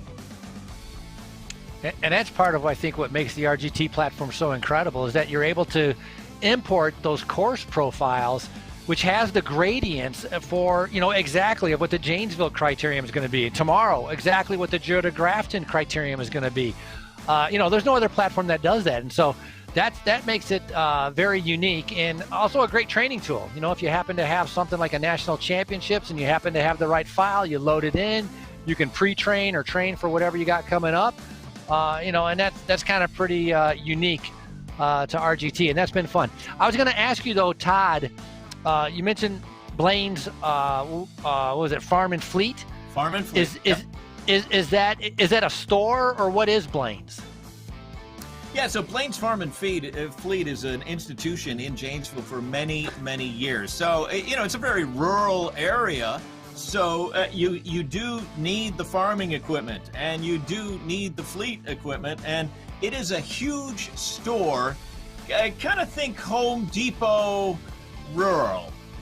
For tractors. You can buy tractors, but you can buy swimming pools, you can buy popcorn, you can buy just about.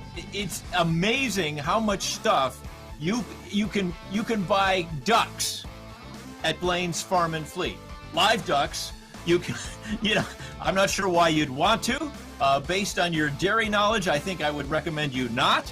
But you could if you really wanted to. So, and Blaine's is the supportive family of Janesville, and just, their support of the event has been huge since the very start, and we're looking forward to cranking it up again. Absolutely.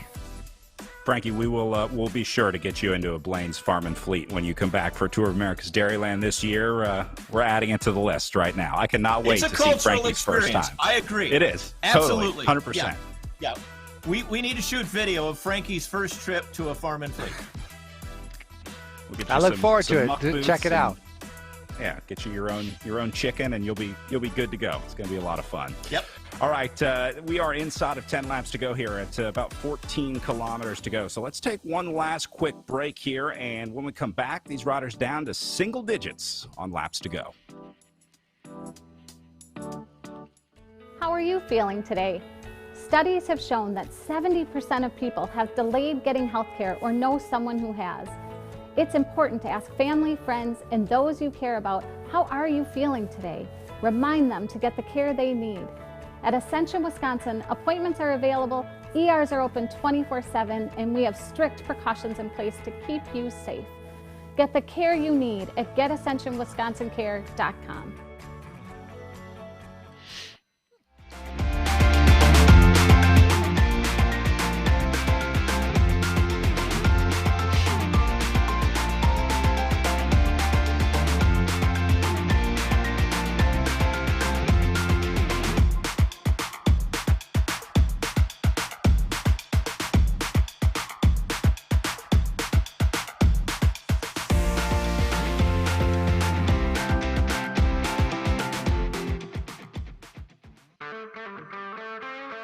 When anyone asks about our city, the Brew City, the Cream City, the city of festivals and fish fries and summertime fun, it's hard to express it in just a few words because it's way more than America's Bird Cups and America's oasis of old fashions and the heart of outdoor art.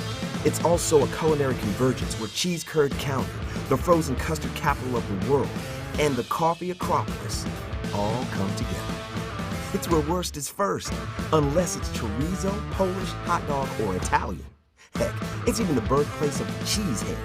Our city, home of the domes and the Flying Art Museum on the water.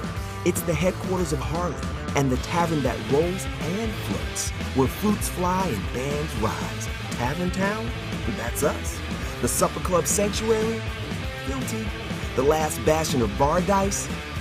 Bingo! The Midwest Independent Movie Theater Mecca and the settlement of sausage? That's us too.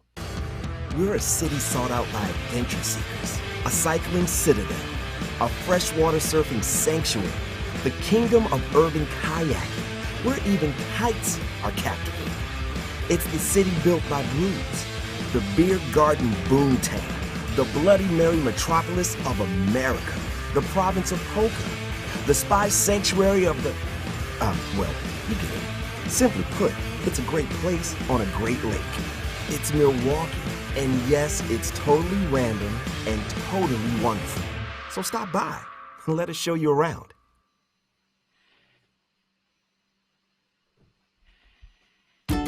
What does it mean when Quick Trip comes to your area? Quick Trip is much more than just a gas station. Everything here is fresh because we get deliveries every day. We source the best ingredients and product that Midwest has to offer, and we take pride in making a lot of the food items ourselves. So it's always the very best and the freshest. When you visit us, you can always expect great service and a Quick Trip smile. Hey, we're excited to be your new neighbor. Quick Trip, we've got you covered.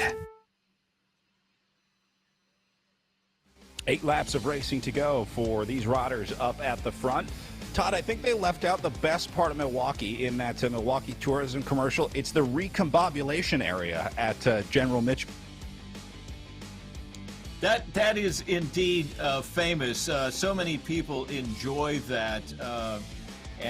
You know, if that's not landing for you, you've heard the phrase, I'm all discombobulated from flying. And in Mitchell Airport, a big sign as you're entering recombobulation zone. I just clever is only the beginning of how to describe that. You're absolutely right, Brad.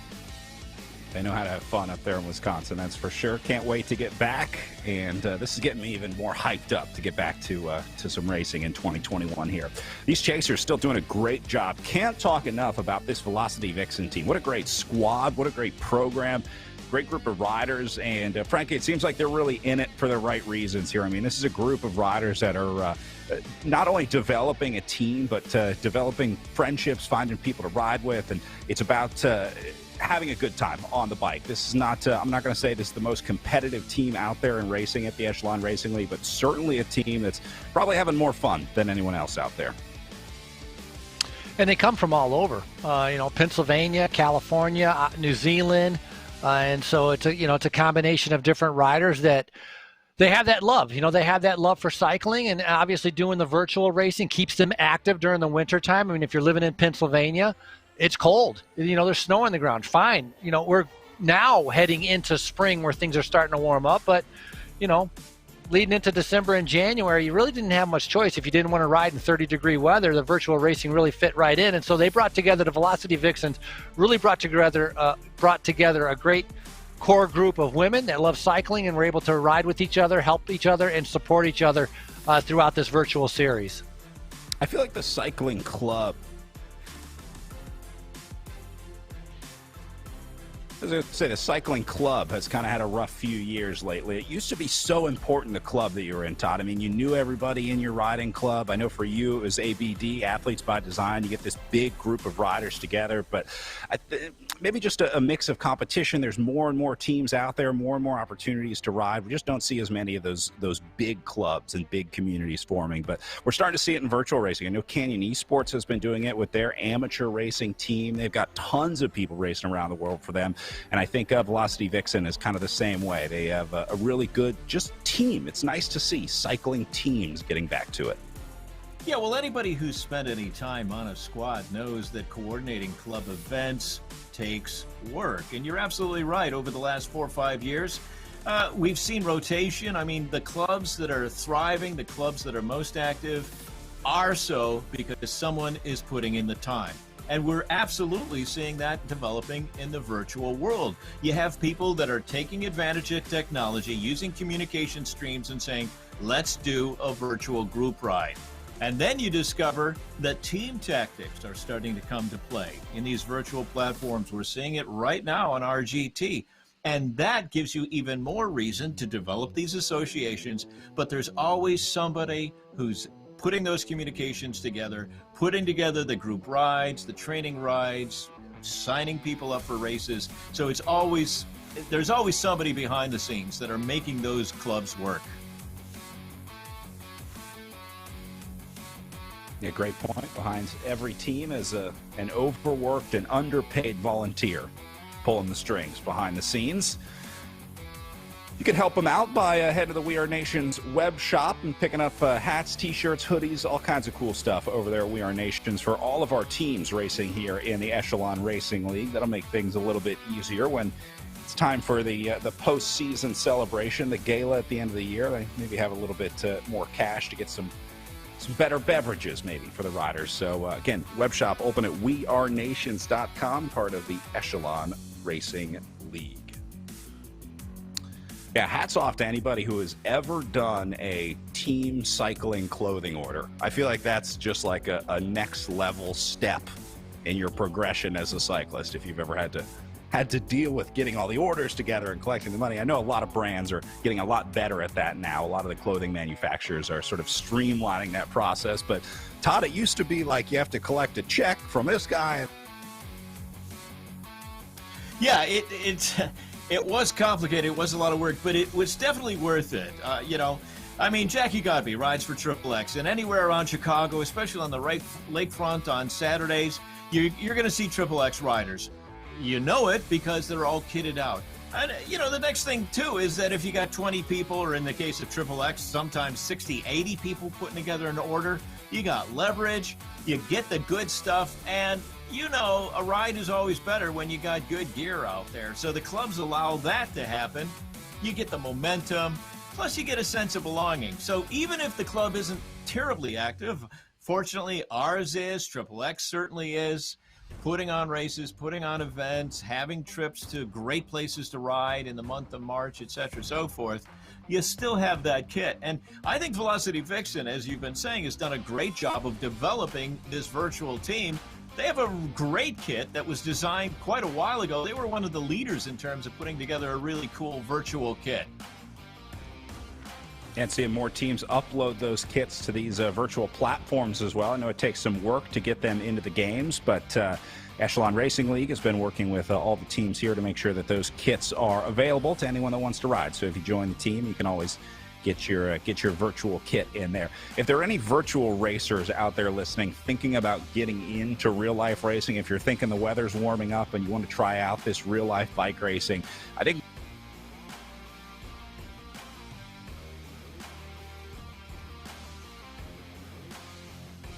I was going to say my best advice is to find a club, find a good team that you can ride with, that you can learn from out there, because that's the best way to do it. And cycling is a weird sport. There's a lot of weird things that you have to learn. There's a lot of do's and don'ts, and I think a club is probably the best way to learn that. Make sure you're not putting your arm warmers on the wrong way, you're not eating your gel the wrong way. We got all kinds of funky rules in cycling, but most teams would be more than happy to walk you through all those rules, Todd. Yeah, so getting with a club is certainly the first step. And then the next step is going with that club to an event. One of the cool things that's been happening around Tour of America's Dairyland is the Juniors Series. And we're going to be doing that again, where as long as the plan carries through, our kickoff race is juniors only, so that we can put together a series of races. Now, we're talking about 4 days on RGT. We're talking about 11 days on Tour of America's Dairyland. For a junior team to have a 5-day series, that's a huge opportunity, a great challenge. It develops the camaraderie. These teams travel from all over the country. Junior squads coming up from the Florida. What a great opportunity. So yeah, get with a club. They'll help you make sure your arm warmers aren't on backwards, and the bib is the right side out. But then you'll start looking at events, and if you do an event, even if you do poorly, but there's a team camaraderie, that takes it all to the next level. All right, well, we are getting down to it here in our Janesville Town Square Grand Prix at 5 laps to go. You see our leaders and chasers up at the top, and then really the 4 power players at the bottom of your screen there. These are the guys that, or the riders, I should say, that have really proved themselves to be the dominant forces in the Echelon Racing League. So these are the 4 that we're keeping our eye on. Christy Tracy up in the top left, Chris Double Hickok in the top right, series leader Jackie Godby in the bottom left, and then Stephanie Sidley. Yeah, the only 2 riders. Stuff. We've got this group of 6 coming in, Frankie, and it's really anybody's race at this point. We're just coming up on 6K to go. Frankie, Give me the word. What do you see happening here? Is Godby going to go early and long? Is Sidlick going to jump at the line? What are you seeing? No, I agree with you. It's anybody's race right now. I think they're just trying to keep up. I was just going to mention, our 4 that we have in the window, the 2 that are missing that we don't have cameras of is Weissman and Strelau. But Godby is comfortable waiting for a sprint. She has no problem with that. Christy Tracy, not as comfortable, I believe, waiting for the sprint. And same with Sidlick. Sidlick is a very lightweight rider. Crystal Doble Hickok, a very lightweight rider. They might be trying to be able to get away, but the speed is going to start picking up. I mean, we're going 48 kilometers per hour. We're going almost 50 kilometers per hour. That's 30 miles per hour.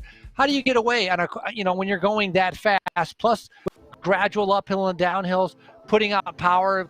When you're in the red, up 400 watts, it becomes difficult. So I think a lot of it is going to be a little bit of maybe somebody can jump 800 meters, maybe take a little bit of a flyer to be able to catch somebody by surprise. Otherwise, it really is about timing that field sprint. And so we got to wait for another 5 laps to see how that's going to play out. Yeah, if only it were so easy to just get the timing right. But it's different every time, different every sprint, and different every course, I guess, is the other part that you have to deal with here. And it's different if you're on the front. So it's different if you're on the front or a little bit in the back. You can't be too far back. But if you're third, fourth wheel, you have the advantage of the draft, of getting a slingshot, of being able to move up with that draft and being able to come around. Whereas if you're the first person, you're going to have your work cut out for you because that resistance is going to be a lot heavier on you leading in towards that finish line. Coming back across our virtual Rock River right now, this course, as mentioned, the most turns, so it really showcases the physics in the RGT platform. When we go to Grafton, that'll be the next most turns, but that's going to play into our final 5K here because those turns create the sensation of slowing down when you go through that corner, and so this is where the opportunity is, where we're going to see those power numbers jump back up into the red and see if any of the riders want to take advantage of the physics built into RGT and try and attack coming out of a corner.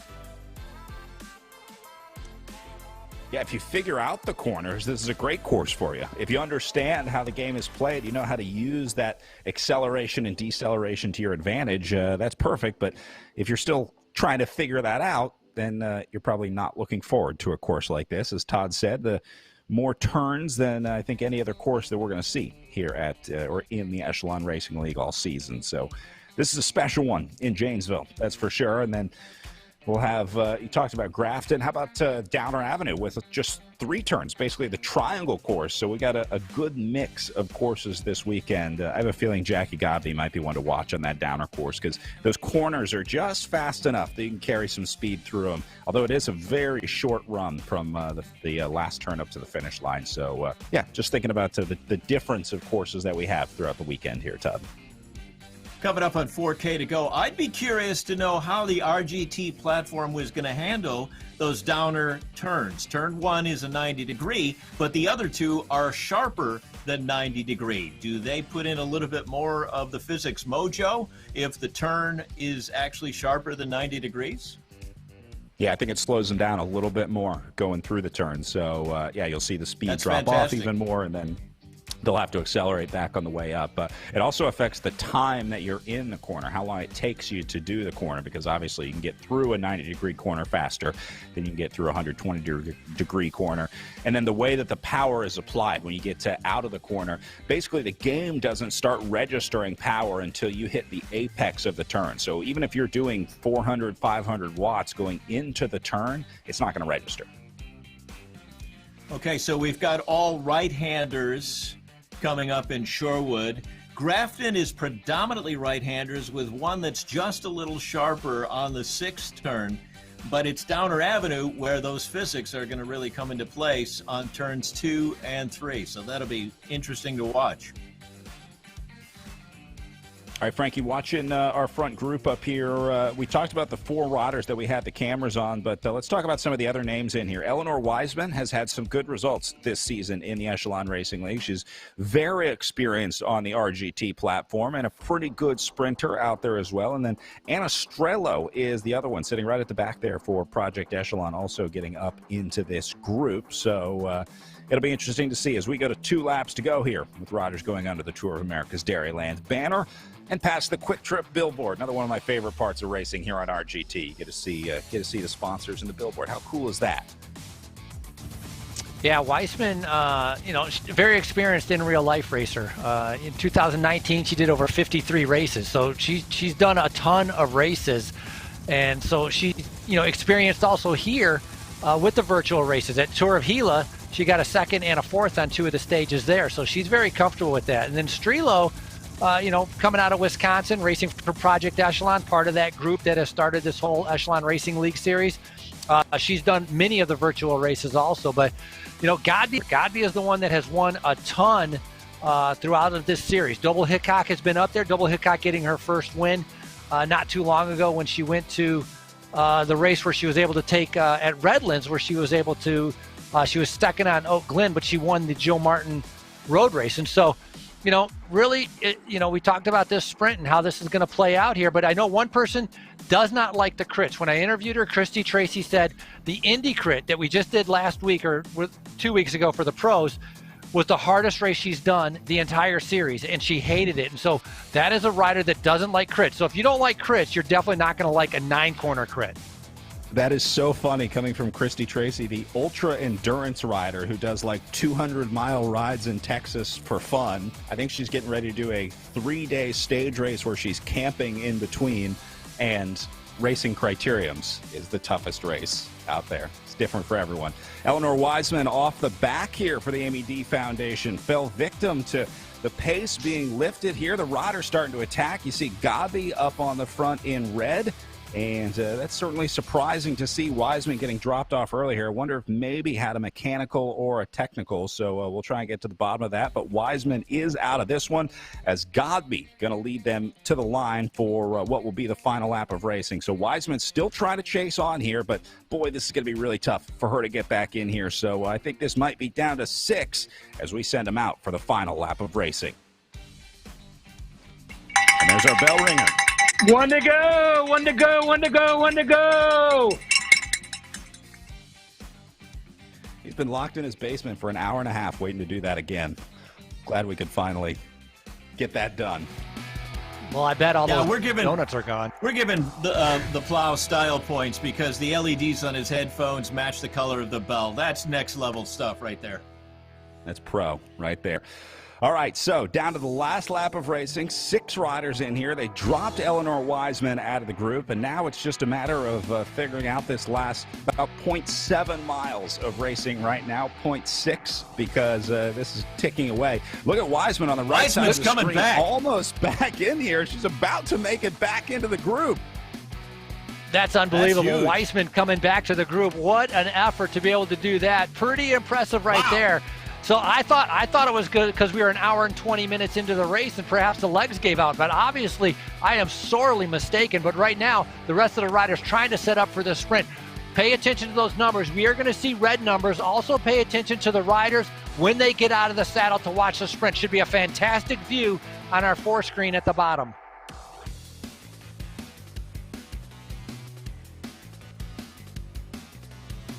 Godby trying to line it up early. Wiseman still back there. Sidlick hanging back a little bit.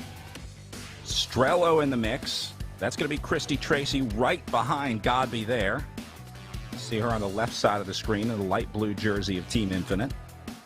Look at this, 400 meters. So coming down into the final 300 meters. Right at about 200 meters is when they're going to want to try to launch the sprint. Again, if you're starting on the front, you're going to have that, no drafting. You're not going to get that slingshot effect. You got to fight for position, but you don't want to be too far front. Coming up to 200 meters to go, waiting for Godby to get out of the saddle and start her sprint as Sidlick seems to be the one leading it out. Sidlick into the red, going into the last corner. There goes Godby.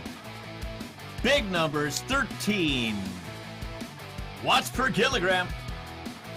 13 watts per kilogram from Jackie Godby. Second place, 9 watts per kilogram. But Christy Tracy finally coming up with a sprint that she's going to be satisfied with. That'll be a second place. And then Sidlick, nice ride by her with third. Weissman in fourth. Double Hickok in fifth. And then Strelau in sixth. Waiting for some of the other riders. But no surprise there, really, Brad. I mean, Jackie Godby with the power. 13 watts per kilogram. There's not many women in the entire world that can do that kind of power output in it at the end. No, that was insane. And Jackie Godby is a next-level rider. I mean, the numbers that Jackie Godby is putting up, and remember, these are verified. These are legit numbers. They go through the power testing process. They go through the trainer verification process, the calibration process. She's submitting multiple power files each week, both on Zwift and on RGT. So this is not like when you're racing on Zwift and you're like, man, everyone in here is really, really good. It's like surprisingly good. Jackie Godby is the real deal. Cannot wait to see what she does in the next couple of years, and I hope that there's more bike racing for her without the running and swimming involved, Todd. Yeah, I'm going to give most combative, though, to Weissman. Dropped there for whatever reason, fought back, and is fourth in the race. That's a very impressive performance. She had a power outage, or I mean, because you could see on her data when they showed it, it dropped and it was like 0 for a little bit, and then it came back. So definitely a technical issue for Weissman, and I agree with you, Todd. An incredible effort to be able to come back. Now we have our other riders. We talked about McGregor, who's going to be able to come in for that 7th place, and then I think these other Velocity Vixen, they're going to sprint it out. I mean, you might as well practice the sprint, practice timing it out. As obviously they're a couple laps down. They still have about 3 more laps to go at least until they're going to be coming across the line. All right, so these riders with about 4K to go, we're going to keep an eye on them. We'll keep them on the screen. Take one more short break. We're going to talk with our women's winner, Jackie Godby, take a look at our top 10, and watch these riders sprint it out right after this.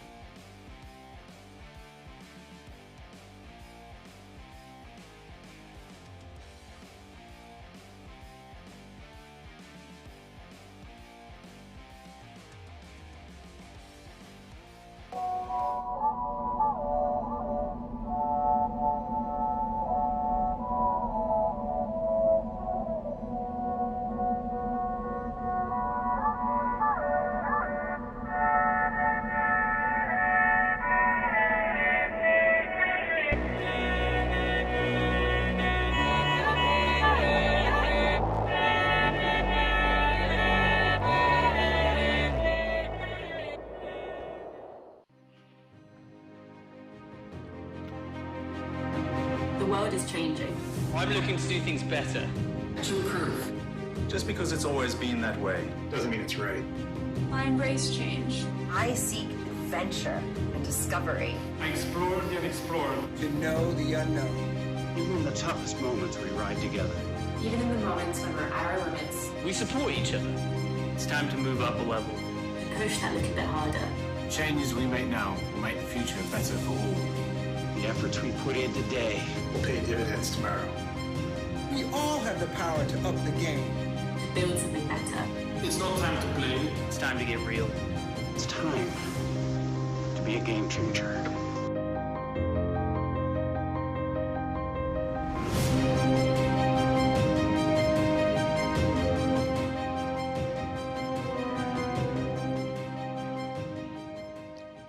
As an athlete, getting marginally better is one thing. Getting exponentially better puts you in a whole new ballgame. Biomoto uses a proprietary digital process to capture movement at 200 frames per second and 70 sensors per foot to measure ground-based forces, resulting in advanced motion analysis that's up to 10 times more accurate than orthotics. It's the data generated by this process that allows Biomoto to construct custom insoles that make athletes faster, stronger, and more stable, and results in an unprecedented 95% success rate.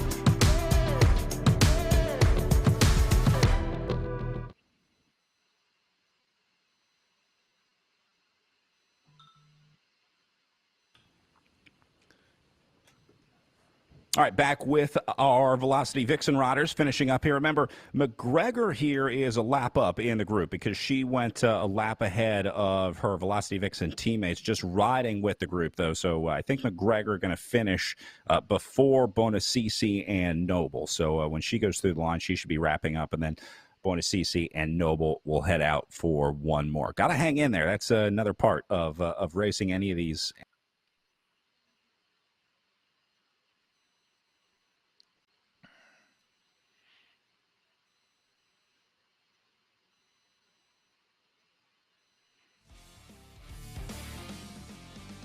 Well, when you're racing, even if you're off the front or off the back, I mean, obviously it all builds on that foundation of winter training and, kind of preparing yourself and getting better.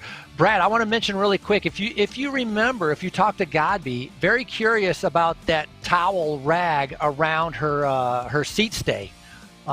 We had talked about that before, kind of why she has that there, if it's just for sweat or if it's for some other reason.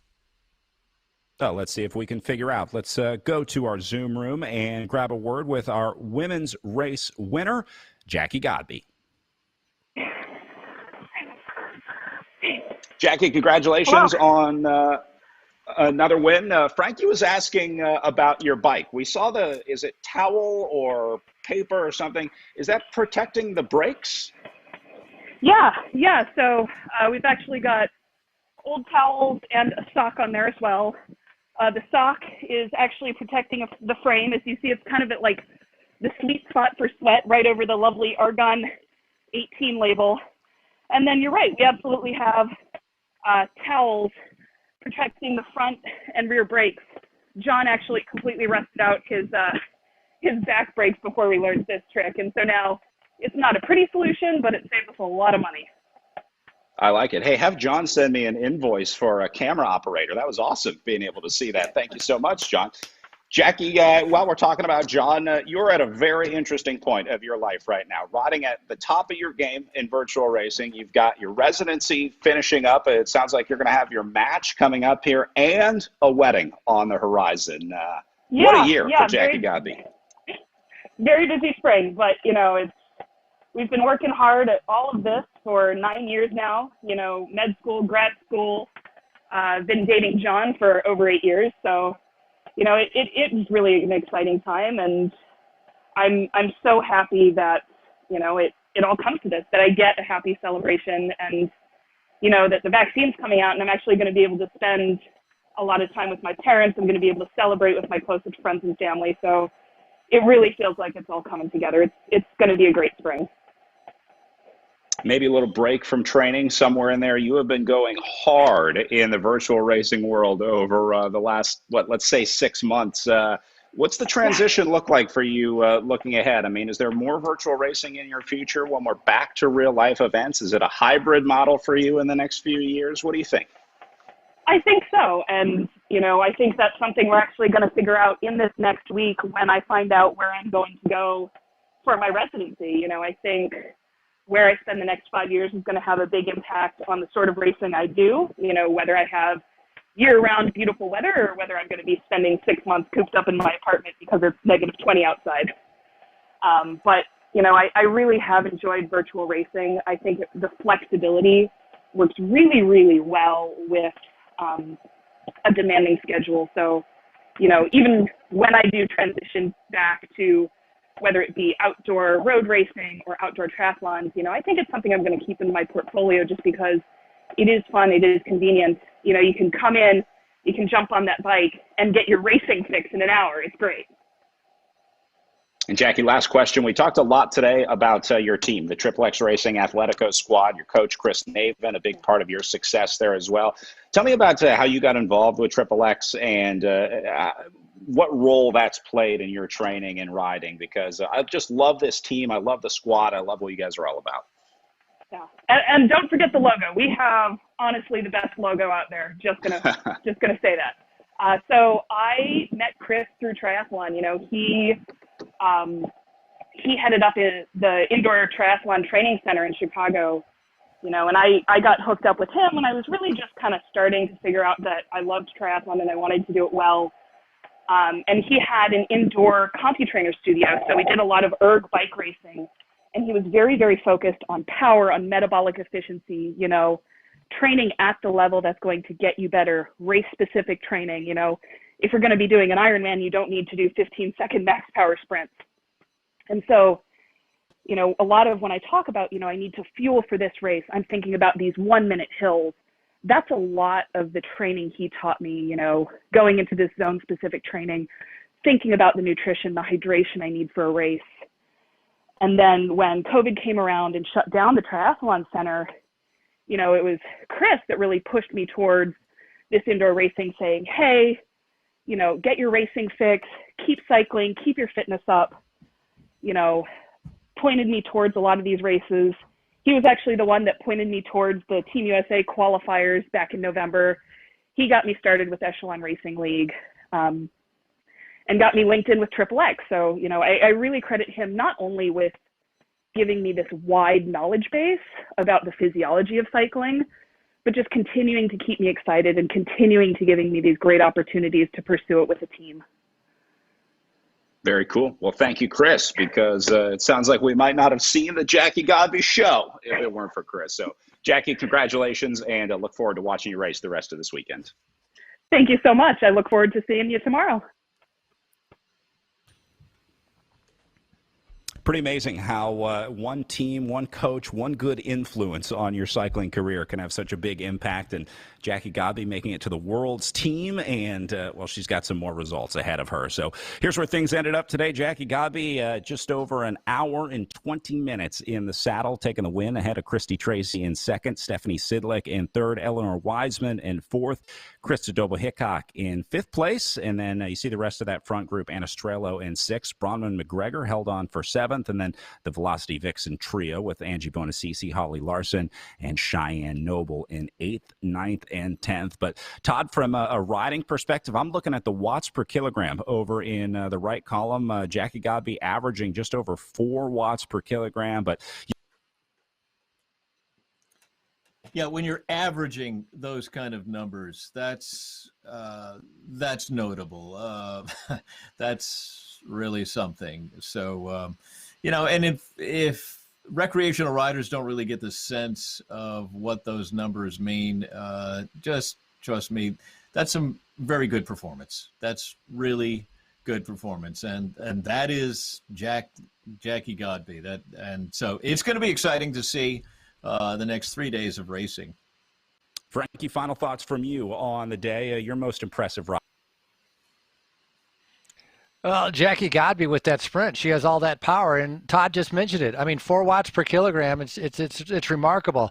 Krista Doble-Hickok, she's going to miss out racing tomorrow, and she's second in the overall series. So all those riders that finished in front of her today, they gained points on her today, and obviously they're going to gain points on her tomorrow.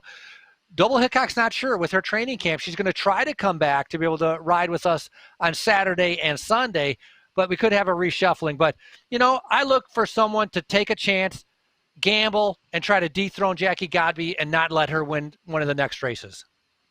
All right, racing continues tomorrow as we head to the Giro de Grafton stage of the virtual Tour of America's Dairyland. We got a 6 p.m. Eastern start time for that tomorrow. So for Todd Bastide and Frankie Andreu, my name is Brad Soner, saying thanks for being here for the Tour of America's Dairyland, and we'll see you tomorrow.